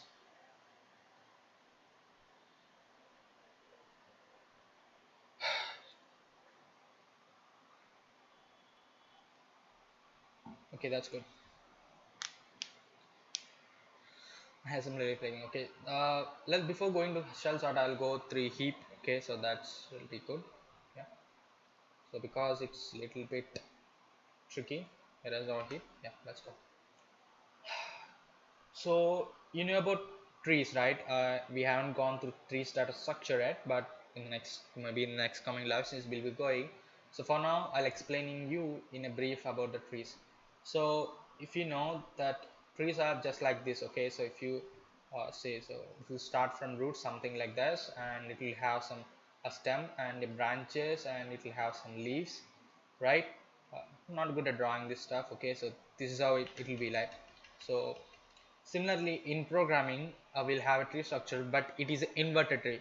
So the root is at the top. Okay, for in real time the root is at bottom, but here the root is at top, and it will have branches. Okay, and it will have nodes. So you could call them as branches or whatever you want, and each branch will have subparts, and it will have child nodes which we call it as leaves. Okay, so in real time, so that's how you deal with them. So now uh, so we'll have the, like, there is a concept of graphs and trees. I'll explain you in the coming live streams, because yeah, there's no time right now. So we'll just go through brief. Okay, so if our node has only two childs, okay, so I call it this as a parent. Okay, I'm not good at writing that. If has only two childs, okay, two childs, then this is called a binary tree. Okay, so if at most it should have only two, okay, it could have 0 or 1 and 2, so it should have more than 2, then it's called binary tree. That kind of a tree is called binary tree. Now the top element is called node. It's a root. I said the leaf elements are called childs or whatever. Okay, for every node there may exist 0 or 1 or 2 childs. Okay, since it's a binary tree. Now coming to heap, the concept of heap is, guys, like the top, the greatest element or the least element. Okay, so there are two types of heaps. One is min heap, the other one is max heap. Okay, let me just write that. Take this off.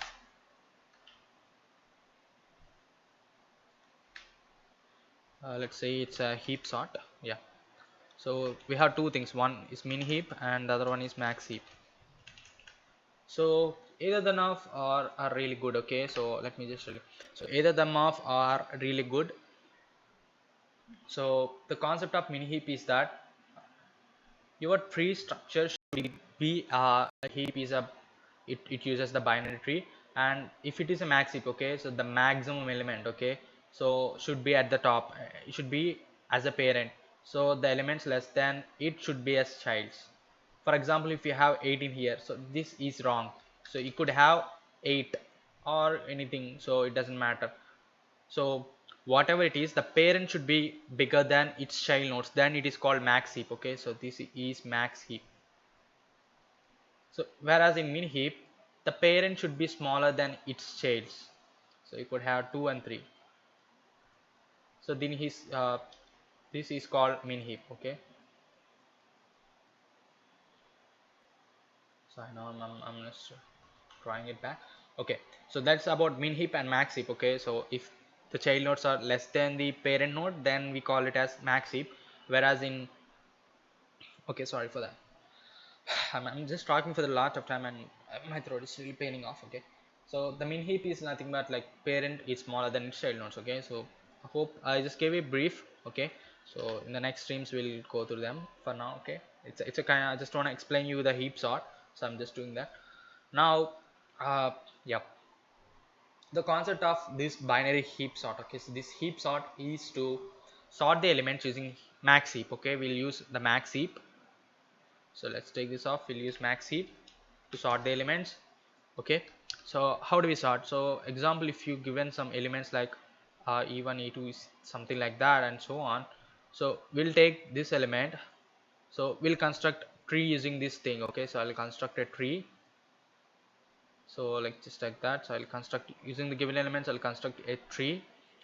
uh, Sorry, so just convert it a little bit. Okay, so now I'll maxify it. Maxify in the sense like I'll make sure that a max element is in here, the small the next smaller elements are here, like just like that. Okay, now I'll pop this element. I think you got it. Okay, so if I pop the max element from this here, I mean from this thing, then we can say like this max element will be posted into the end of the array, like just like that. I'll just post the end of the array. So we'll have some elements which I doesn't know what how they're going to be, and again from here I'll take the last element, so which is here. So assume if we have like 6 here, so the 6 will be placed in this position, so I'll be having 6 and I'll have the remaining tree just like normally again. So the 6 node will be at the top. Now again I'll up the maxify, so the next max element will come to the top, so the tree will be again some kind of a structure. So I'll again pop this element by bringing the next last element. Okay, so this is like a thing, so we need to know more about the trees. So I think it's better to explain the trees before I explain the heap sort. Okay, so let's go with the shell sort guys. Okay, so I think I thought of explaining it, but I never thought this is really big thing. So if you just want to go with the help sort, I'll go through that.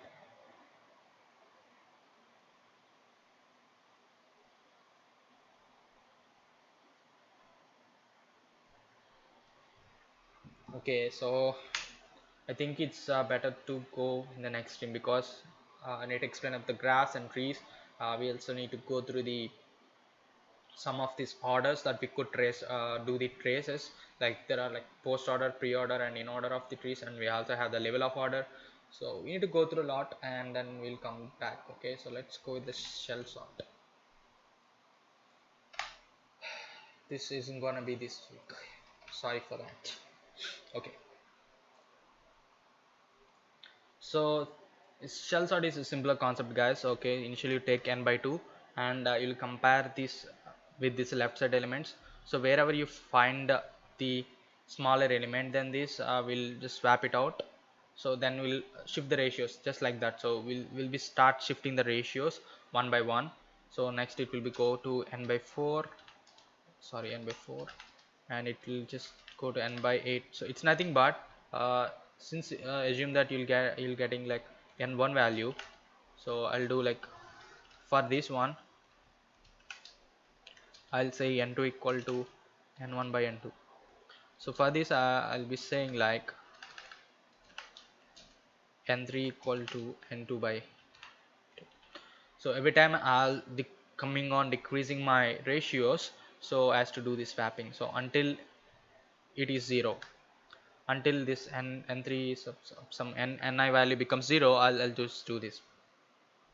So let me show you with these values. Okay. Oops,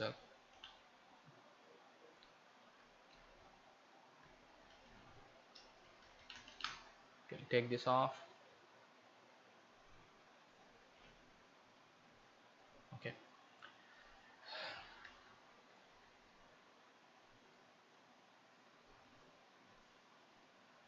Okay, so that are the elements we are holding. Oops.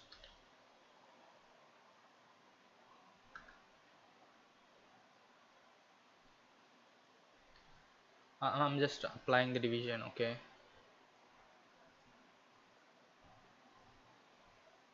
Okay, so this 0 1 2 3 4 5 and okay, 5 6 and 7. Okay, so total number of elements are 8, so 8 by 2 which is equal to 4. So if I divide the elements, so the center element can be 4. Okay, so I'll just treat it like that, or I could do the same element like before, 8 play by equal to 2, which is nothing but 4. So the starting index, the total number of elements by 2, so the same method like halving the part. Okay, so now we're parting to this one. So now I'll compare 11 with this previous elements. I'm making sure if there is any element which is greater than 11, so we got 12, so I'll swap. So I'll just search out, so wherever I get, I just swap that element with the with this thing here. So I'll just swap it here. So like the next element will be like 5 11. Okay, I'll use thing 5 11 4 6 12 106. Yeah, so once have been done, once this is been done, I'll just do it from left and right. So wherever I just find it, okay, then I'll decrease my again this thing value. So yeah, so now what I will do is I'll just say 0 not 0, so I'll just decrease the ratio 4 by 2, which is 8. Okay, sorry, 8, it's 2. So now in so I'll take the element, so this is the left side part, so this is the half part, so I'll take 1. So I'll say, so this index will be pointing to some x index, right? So I'll check with these previous elements. Okay, it just works out like this, guys. So whichever gap you're pointing, so you need to make sure that should be minus. Like,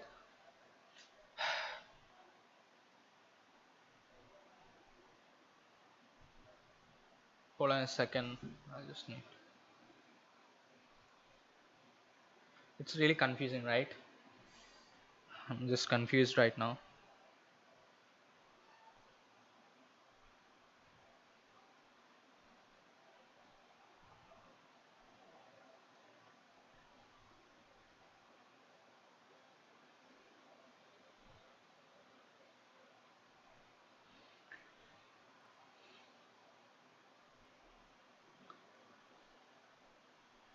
Yeah, there we go. On hold a second.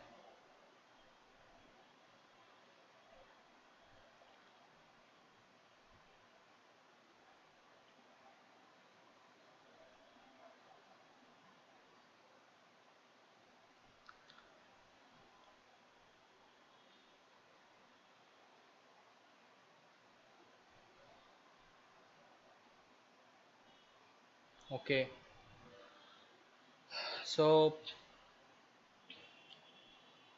yep, there we go. Okay, so I'll explain you here. Okay, so the next part is like we are dividing this array. Okay, we are getting the ratios, right? So I'll go to the n1 index and I'll just remove the total index I have. So I need to check with every element. So since this is the first time, I'll go through the elements I need to do, like left side part and right side part. I'll just swap these elements.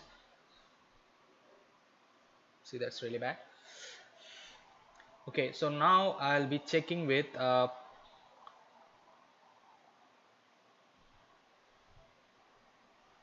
okay, so I haven't gone through this much, so I'm checking this out. Okay, hold on guys.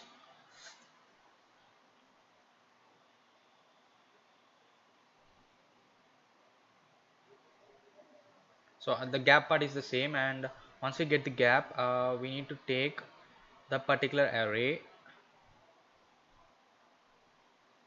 and then compare it with this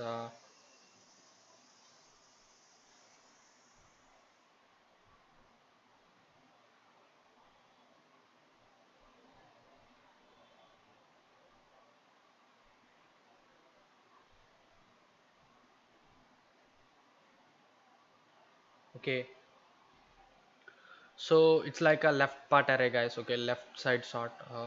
So we have seen like bubble sort and selection sorts and even the insertion sort. So those concepts are like we'll be going from left to right, but this sort is from right to left. Okay, so that's what I understood. So okay, yeah, so we are having some gap, right? So we need to take this one and compare with this next element. So it's like it's concluding like it's, if you assuming this is n1. Okay, so we need to check until it reaches every time the backest element. Okay, so you're gonna take this as a, yeah, you should compare this previous elements. If you take it's in since it is n by 2, we're gonna compare with one every single element. If you take this element, okay, so if you take this element, you should compare two parts, because if you are dividing it's with 2 ratio, right? So since it's 2 ratio, you don't need to compare this element with this thing, but instead you're gonna compare with this thing. Okay, so when you come here, so if it's been swapped, then we will compare this with this thing. Okay, so there we go, that's how you do. And again you'll take this element and you'll do the same. So this time you'll have 3 ratio, you'll compare with this thing and this thing, and you'll compare here. So just like that, it's a kind of ratio part. So you'll not compare the next element, instead you'll have the ratios. So I'll write the logic, so instead of explaining it, it will be real better. So let's rename more thing to shell shot.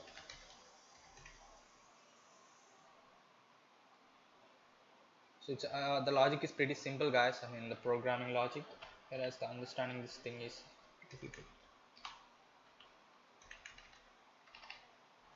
Shell sort, yeah, just remove this stuff, it doesn't know this.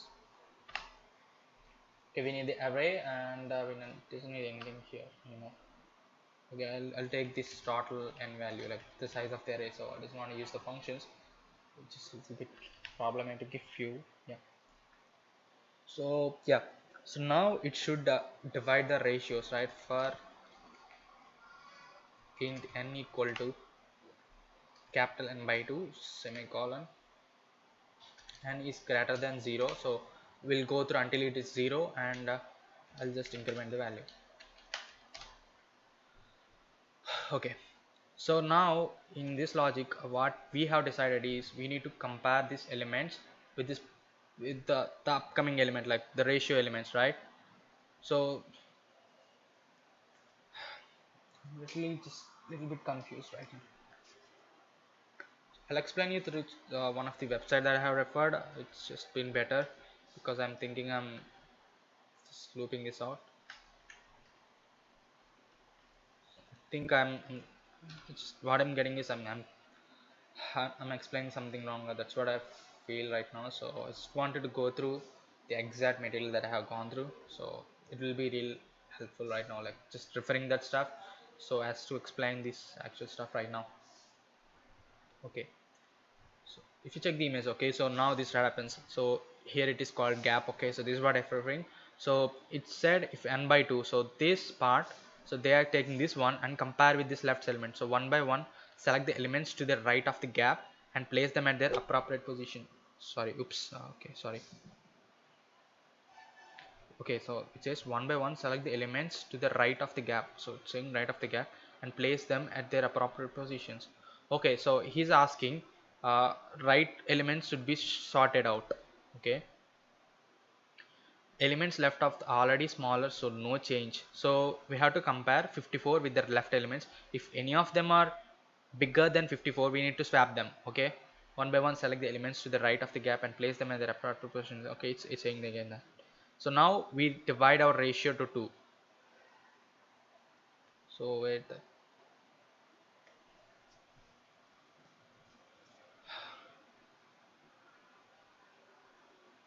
so not actually 4, but yeah, we are checking 2. Okay, so since we are starting, so right of the array, so half of the part to the array we are going through that. So we'll take the 2 and then we'll compare with the 34 because minus 1. Okay, so it's 54, so it's incremented and we'll minus the number of indexes and we'll compare that. And if it is greater than, we'll swap these two numbers and it will go there. And then in the next part, 3 will be compared with 54. Okay, so it will not compare with the next element, instead it will compare with this element. Okay, so yeah, so 3 will be compared with 54 since 54 is greater than 3. 3 will be swapped here. So and then 3 again will be compared with this 12 and 12 is swapped again here. So that will happen. Now the ratio is divided to 4 times, like it's n by 2 previously, now it's n by 4, right? So n by 4, so we'll take the n by 4th element, so which is 2 here, and we'll start sorry, yeah, so we'll start again comparisons. Okay, so select all starting array and compare them with the elements within the distance of gap. So within the distance we'll have 3. Okay, so within the distance, so on the next gap reduce 0. So if you divide any more it, so if you divide 1 with anything, like if you divide 1 by 2, it becomes automatically 0. So no more sorting out, so we have sorted the elements. So let's take this example. So let me just show you the logic how he did. Okay, so we'll go with the different logic, but this isn't the logic. So he started from the gap and less than n and increment the I. Okay, I think we just did the same. Okay, okay, so he started from actually this. Okay, he started from n by 2, and while n is it should, and every time okay, he divided the ratios. Okay, he just dividing the ratios, he take one some n value and dividing it, and he got a I loop which is doing some operation. So it start from gap, and while, so it is like incrementing, so it is going to the right of the array. So every time it takes an element. Okay, that's good. And so he takes a j value, so which should be greater than gap, greater than equal to gap, and this one is greater than temp. Okay, it's like if conditions. Okay, and j minus equal to gap. Okay, so this loops a business is to go back of this. Okay, so I just understood, let me just try it out. Okay, the first loop, it is of maintaining this ratio thing, ratios.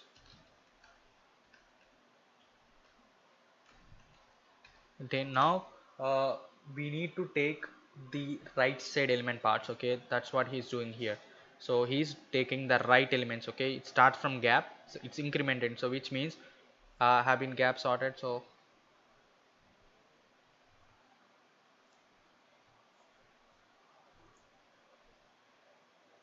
do a gapped insertion sort. This gap for gap says the first gap elements A to C gap men are already in a gapped order, so keeping adding one more element until the entire array is gap sorted. So so we have to make sure from present to the end of the array has been sorted out.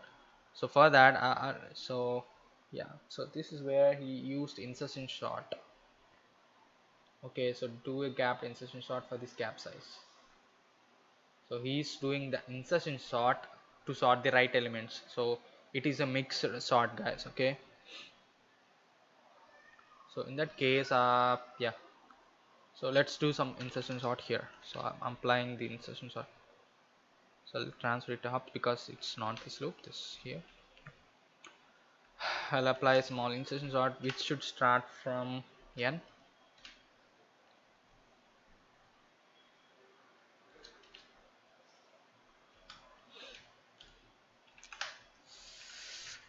Okay, so it's a kind of insertion sort I'm applying. So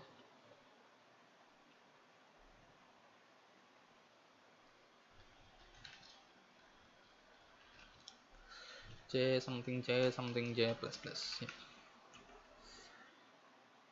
Okay, so the concept of insertion sort is initially you assume that one element is sorted out, so then the next element when it's coming when it's going to coming in,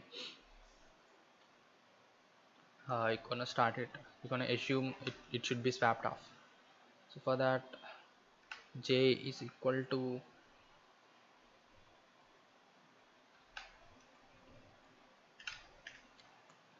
n minus 1 and it should be n plus 1. No, hold on a sec. Should be I. Not actually n minus 1, should be until less than,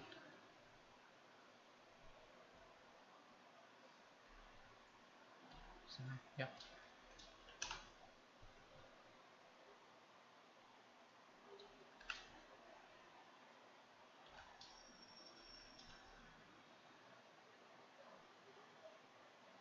So n plus 1 we could compare the next element, so I'll just add minus 1 here.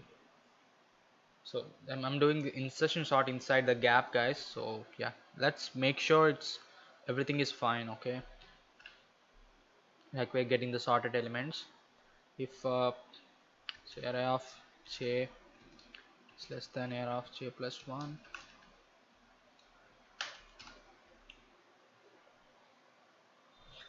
Okay, so it's just a kind of a mistake. Greater than n, it should be minus minus.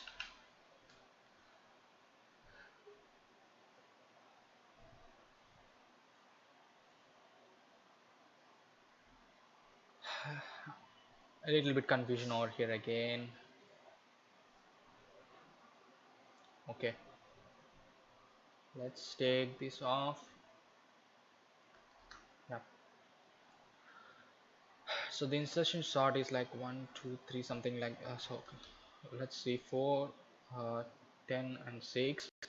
You'll get this element first and you'll have you'll consider this as next insert element, so you have a point here and if it is smaller then okay, you'll compare with this. If it's not, you'll swap it and you'll continue. If it else, you'll break the loop. So I should start with I and it is until it is greater than n. It is greater than n, yeah, that's minus 1. It is greater element, no, it should be smaller than element, then I have to apply the swap. Yeah,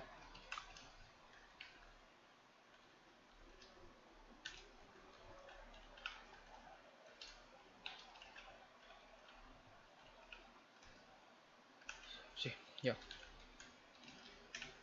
semicolon, else I'll break the loop. Now the inserting elements it's a little bit confusion out here. So I'm starting from n plus 1, so it should be until n. Yeah, it should do the job. Okay, let's print the elements to make sure it's printing correctly.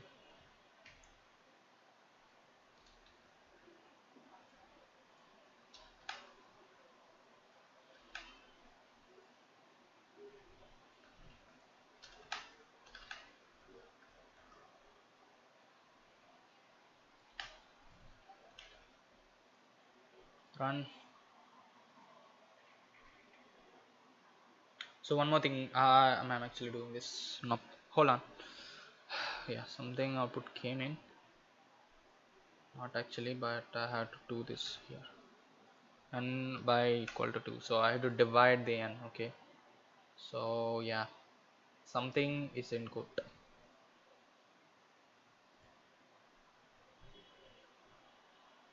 I'm actually incrementing n, so it shouldn't be.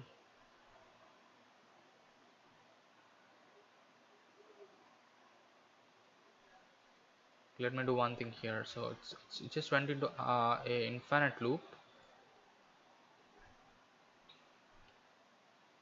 Yeah, so it definitely went into the infinite loop. I just want to check where that happened.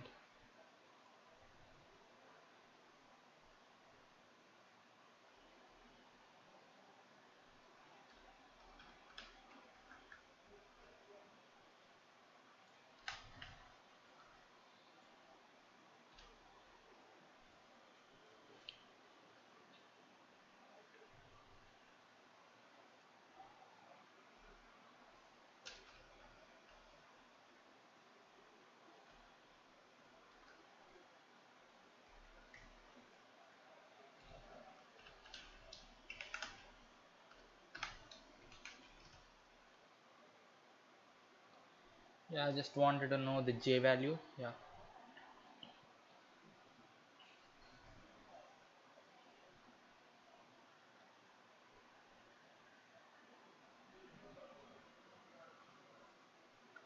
Okay. Okay. Just check that out. So it's initially I, which means okay, it's 56. Why the hell is it is 56? Okay, let's take this print.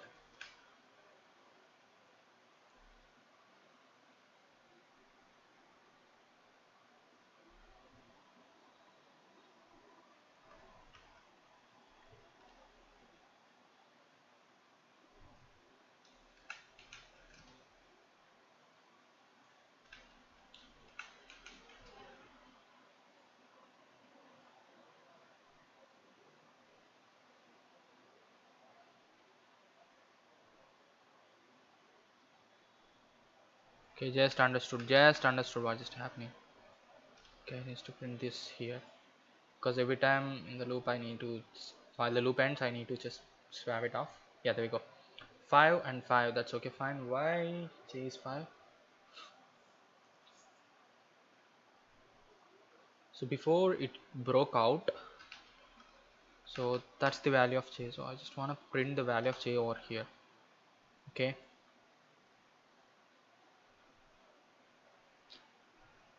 yeah. So it's 5 and 5 and 6 and 6. Okay, that's good. So I value is 5. So I'm comparing J with J minus 1, right? So yeah. Okay, so where is our index value? 0, 1, 2, 3, 4 and 5. So combining 5 with 5, that's okay, and 6 with 6, you gotta be kidding me. Why are we comparing 6 with 6? This is the condition we had to put.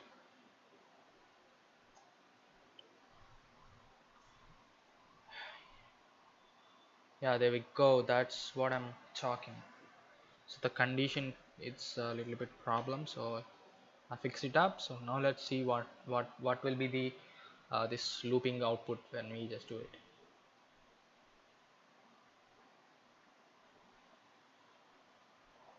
So just comment off. Yeah, let's go. The only thing I want is after this entire insertion sort, I want to the one on the output. Okay, so from 11, if you sort it out, 610. So it's in reverse order. So I have to put 8 should be like this order. So the order I have placed is exactly perfectly fine. But why did it stuck in infinite loop? I didn't get that. Again, dude.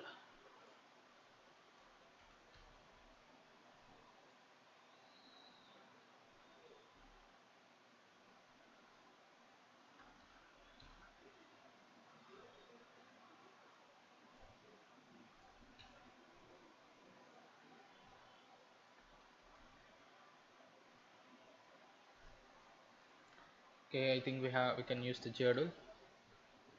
Oops. Holy, just don't lose my code. Yeah.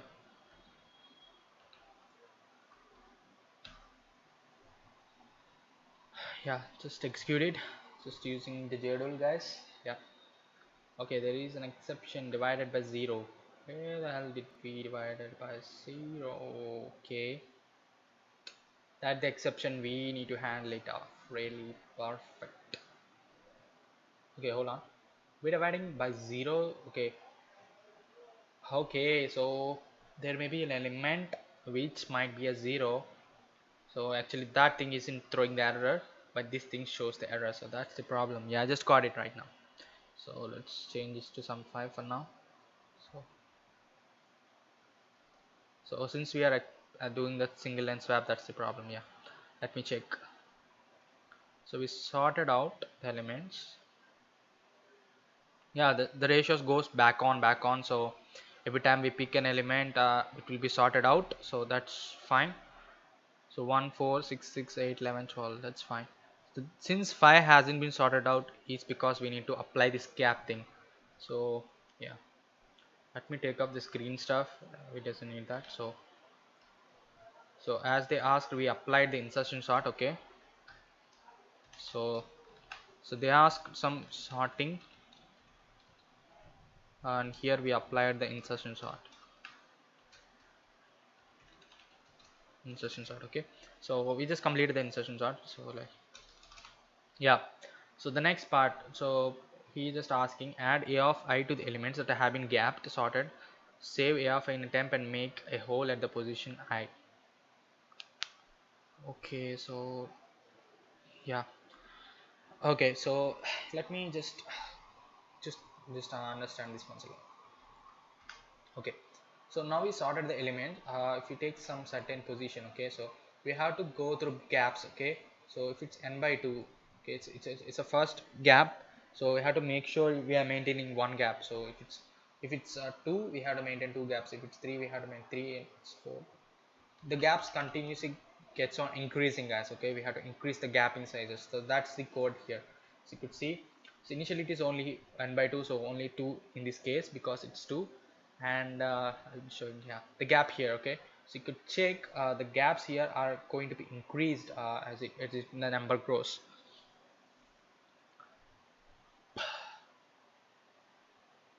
So array 3 minus 2, because yeah, so the gap is minus 2, so we are comparing. So 2, the next index, the left side elements will be picking 1 and will be minus in it. Okay, yeah, so I'll say for, so we sorted out the next elements, like the right side elements of this array. So now we have to pick each element, like one element from this thing, and we have to split at the n minus 1. Okay, so that you have to check like this. Take an element next to the n by 2. Okay,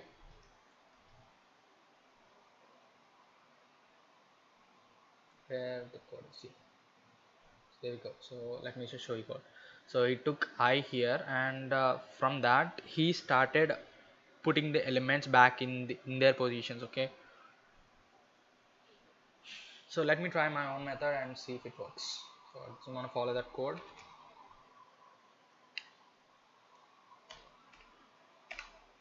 So let's assume, so we need to check the left elements, right? First, initially we need to check if there is any element to the left side. So have we did that? So yeah, and greater than array of 8.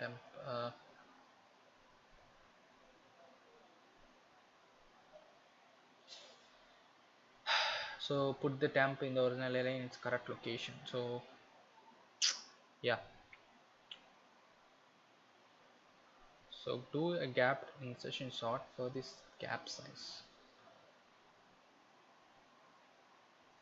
whatsoever. Yeah, let me just start I with n plus 1. So yeah, I'll just start with n plus 1, and while I is less than n, I plus plus. So what I will do is, if a of I, so not actually I just need to, so is less than a of, so we are in the ratio of n, right? So I'll just say a minus n minus I.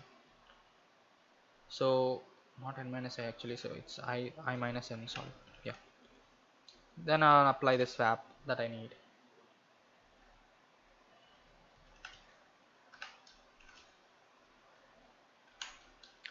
If I star a of I minus 1 divided by a of I minus 1, and which is equal to a of I. Okay, if I doesn't found any element like that, I'll break the loop. So it will go through every single loop, and let me check if it's gonna work. No, we have to do something else. So they asked us first thing, so we had to compare 54.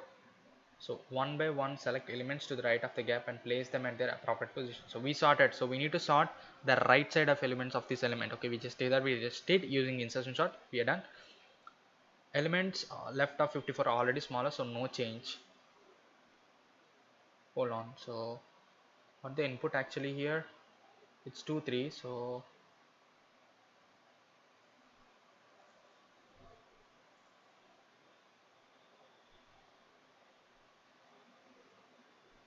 2 will be shifted to 34 because this is element. Okay, let me try with this input, and 1234 instead of our input says 12 34 54 2 and 3. Yep, it's like 1 2 3 5 elements, so it haven't worked. It's why it is 52 54.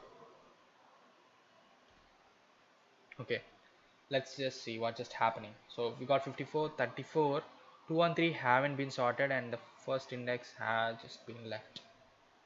That's real sad.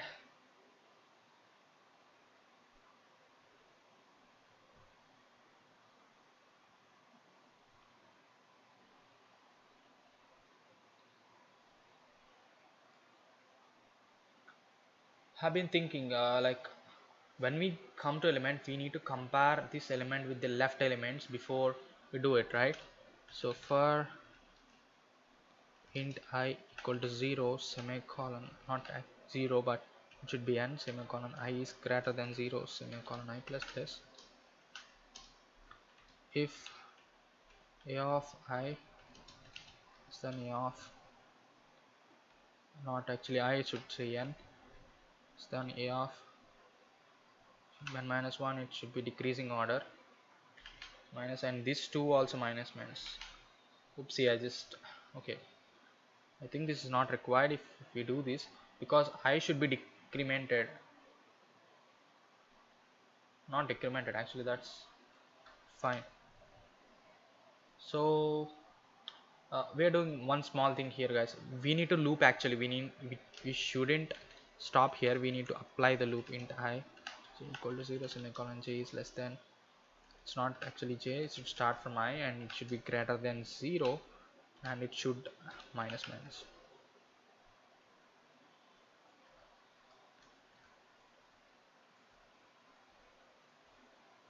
So compare the j element with j minus n. So okay, hi dude, this is the biggest mistake. J and j. Before that, I think we need to apply one more thing.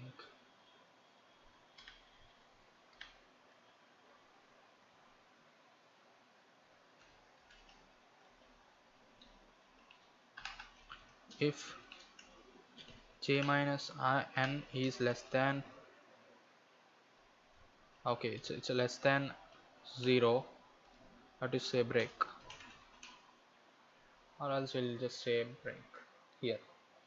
So anyway, we are going to break, so I know that. Okay, what, hold on, we could do else if here instead of putting this, because I just don't want to waste one line just to place that. Let's run this. We missed something.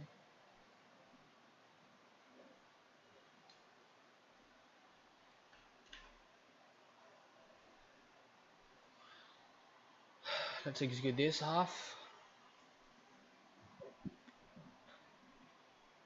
There we go, guys. So yeah, that's the only loop we forgot. So this is about this shell sort, I understood. So take the elements, sort these, take I mean, you'll get an array, divide the array, like find the center position of the array, and sort this right position entirely, and take each element. So from the each element, so since initially the ratio is n by 2, so for the n by 2 the ratio negative, the ratio, right, the center minus 1, so every time you'll find it out, the swap the elements. Yeah, I'll explain you in a bit, like in a better way. So if you, okay, if you take this array, and if you find this block is the center element, so and make sure this entire element is sorted. Okay, sorted out, sort this thing, and now take this element, and from this index find the index where it is minus, like if you assume this is index I, find out the index I minus of n by 2. Okay, so you'll find something like j here. So if you take j equal to this, so now check if this element is bigger than this element, swap them, else leave them and go for the next element. So that's how you do it. So as the ratio decreases, this gap coming decreases, so you'll be sorting. By the end of this iteration, you'll have entire elements sorted out. So that's it. So yeah, nothing more to say about that. So that's about the shell shot. So already the time is really up, so I just doesn't want to go with Python now. So it's a little bit of things I'll go through once again. I'll go with the Python in the next week if possible, and we'll have the heap sort. Okay, before going for heap, I'll explain. We'll go through the graphs and trees. Okay, so before we discuss, and coming to the program. Okay, there we go. So guys, there was a hiring challenge from the Travelocos. It's a company, so they were just hiring. So I just found a solution way. I just solved it, and I just want to share you with you guys. So this is a really simple solution. So yep.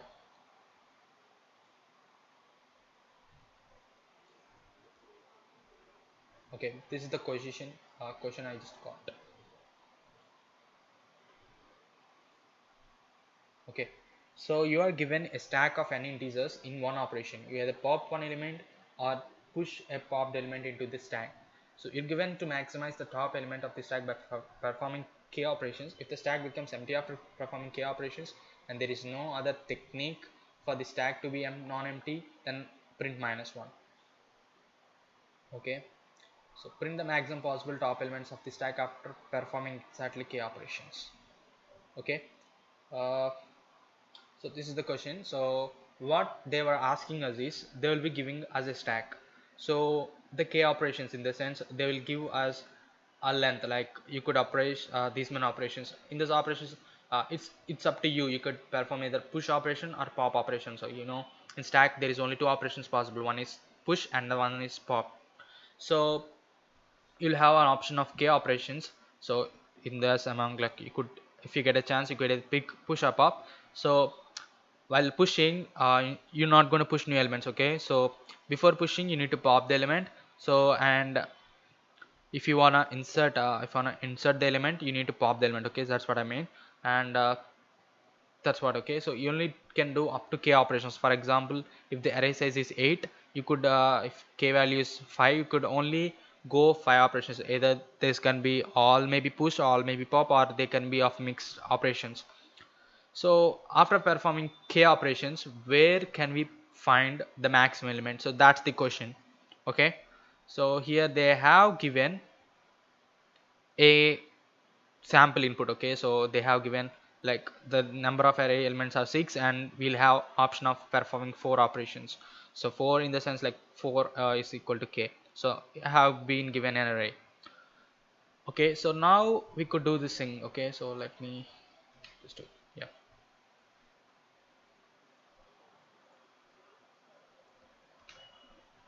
Okay, so just take an array. Okay, so if you think, so yeah, okay, not an array. So let's take the stack instead. Okay, so if you take the stack, okay, uh, the elements, okay, the elements that we are discussing, so they'll be in this order. So he's saying the elements will be given in this order. So you could say like top element is 1. Okay, so you have to take in this order, in the reverse order, like 5 3 3, like 5 3 3, see, 3, and then 4 2 1, 4 2 and 1. Yeah, there we go, guys. So this is how the element. So you could perform the k operations, which means the k is equal to 4 in our case. So you could perform k operations. Either you could pop. So the first operation, anyway, how to perform the pop operation, and from there that's up to you. You could push or pop, push or pop. Okay, so but only thing, when you push, we are doing the push operation, you could only push the element which like out of the popped elements only. You cannot push a new element. Okay, so that's the thing you have to make sure. So out of 4 operations, if you continuously pop the elements, so only up, you could reach only up to here. So he was asking us, after performing at max of k operations, what would be the max element that could stay inside the stack. So I could say if k equal to 4, so I could only reach up to 4 size of the 4 elements up to here, I mean. So if I can find, okay, if I can find what is the maximum element in this range, that's the solution. So in our case 4. So if you check the here, so he gave the output as 4. So that's the simple solution. For that I have wrote a simple Python program which can do it. So yeah, there you go. So I'm taking n and k values as input. So I'm using a single line splitting thing. Okay, just don't worry, that's my thing. And I'm taking an array and doing this thing. Okay, so now I'm taking the array, and array may have n elements. Okay, the total size of the array is n, guys. So I'm taking only up to k. So if you in Python, if you do this thing, so if you give a colon and put some k or some x or something, it will take 0 to k elements. Okay, it will create an array of 0 to k. So I'm putting that in array, and using the predefined function called max of array. So this gives me the max element. So that's how I solved the problem. So you could see I just got accepted my solution, which is the score of 100. So that's a simple solution, how it works. So I'll just leave this in my blog, like if we'll have an archive of this entire live stream, the source codes. So in that I'll put this thing, so you could check that out. So when this video becomes a recorded archive, so I'll just, you'll have the link in the description. Okay, so that's about this week, guys. I'll be meeting you in the next week with new kind of live streams and programs. Yep, so hope you guys enjoyed for this, and if you just did, leave a like, and if you like, if it doesn't like, you just leave a dislike. So make sure you just subscribe the channel and leave a comment, like a feedback thing. Okay, thanks for watching. Hope you guys did well. Bye bye.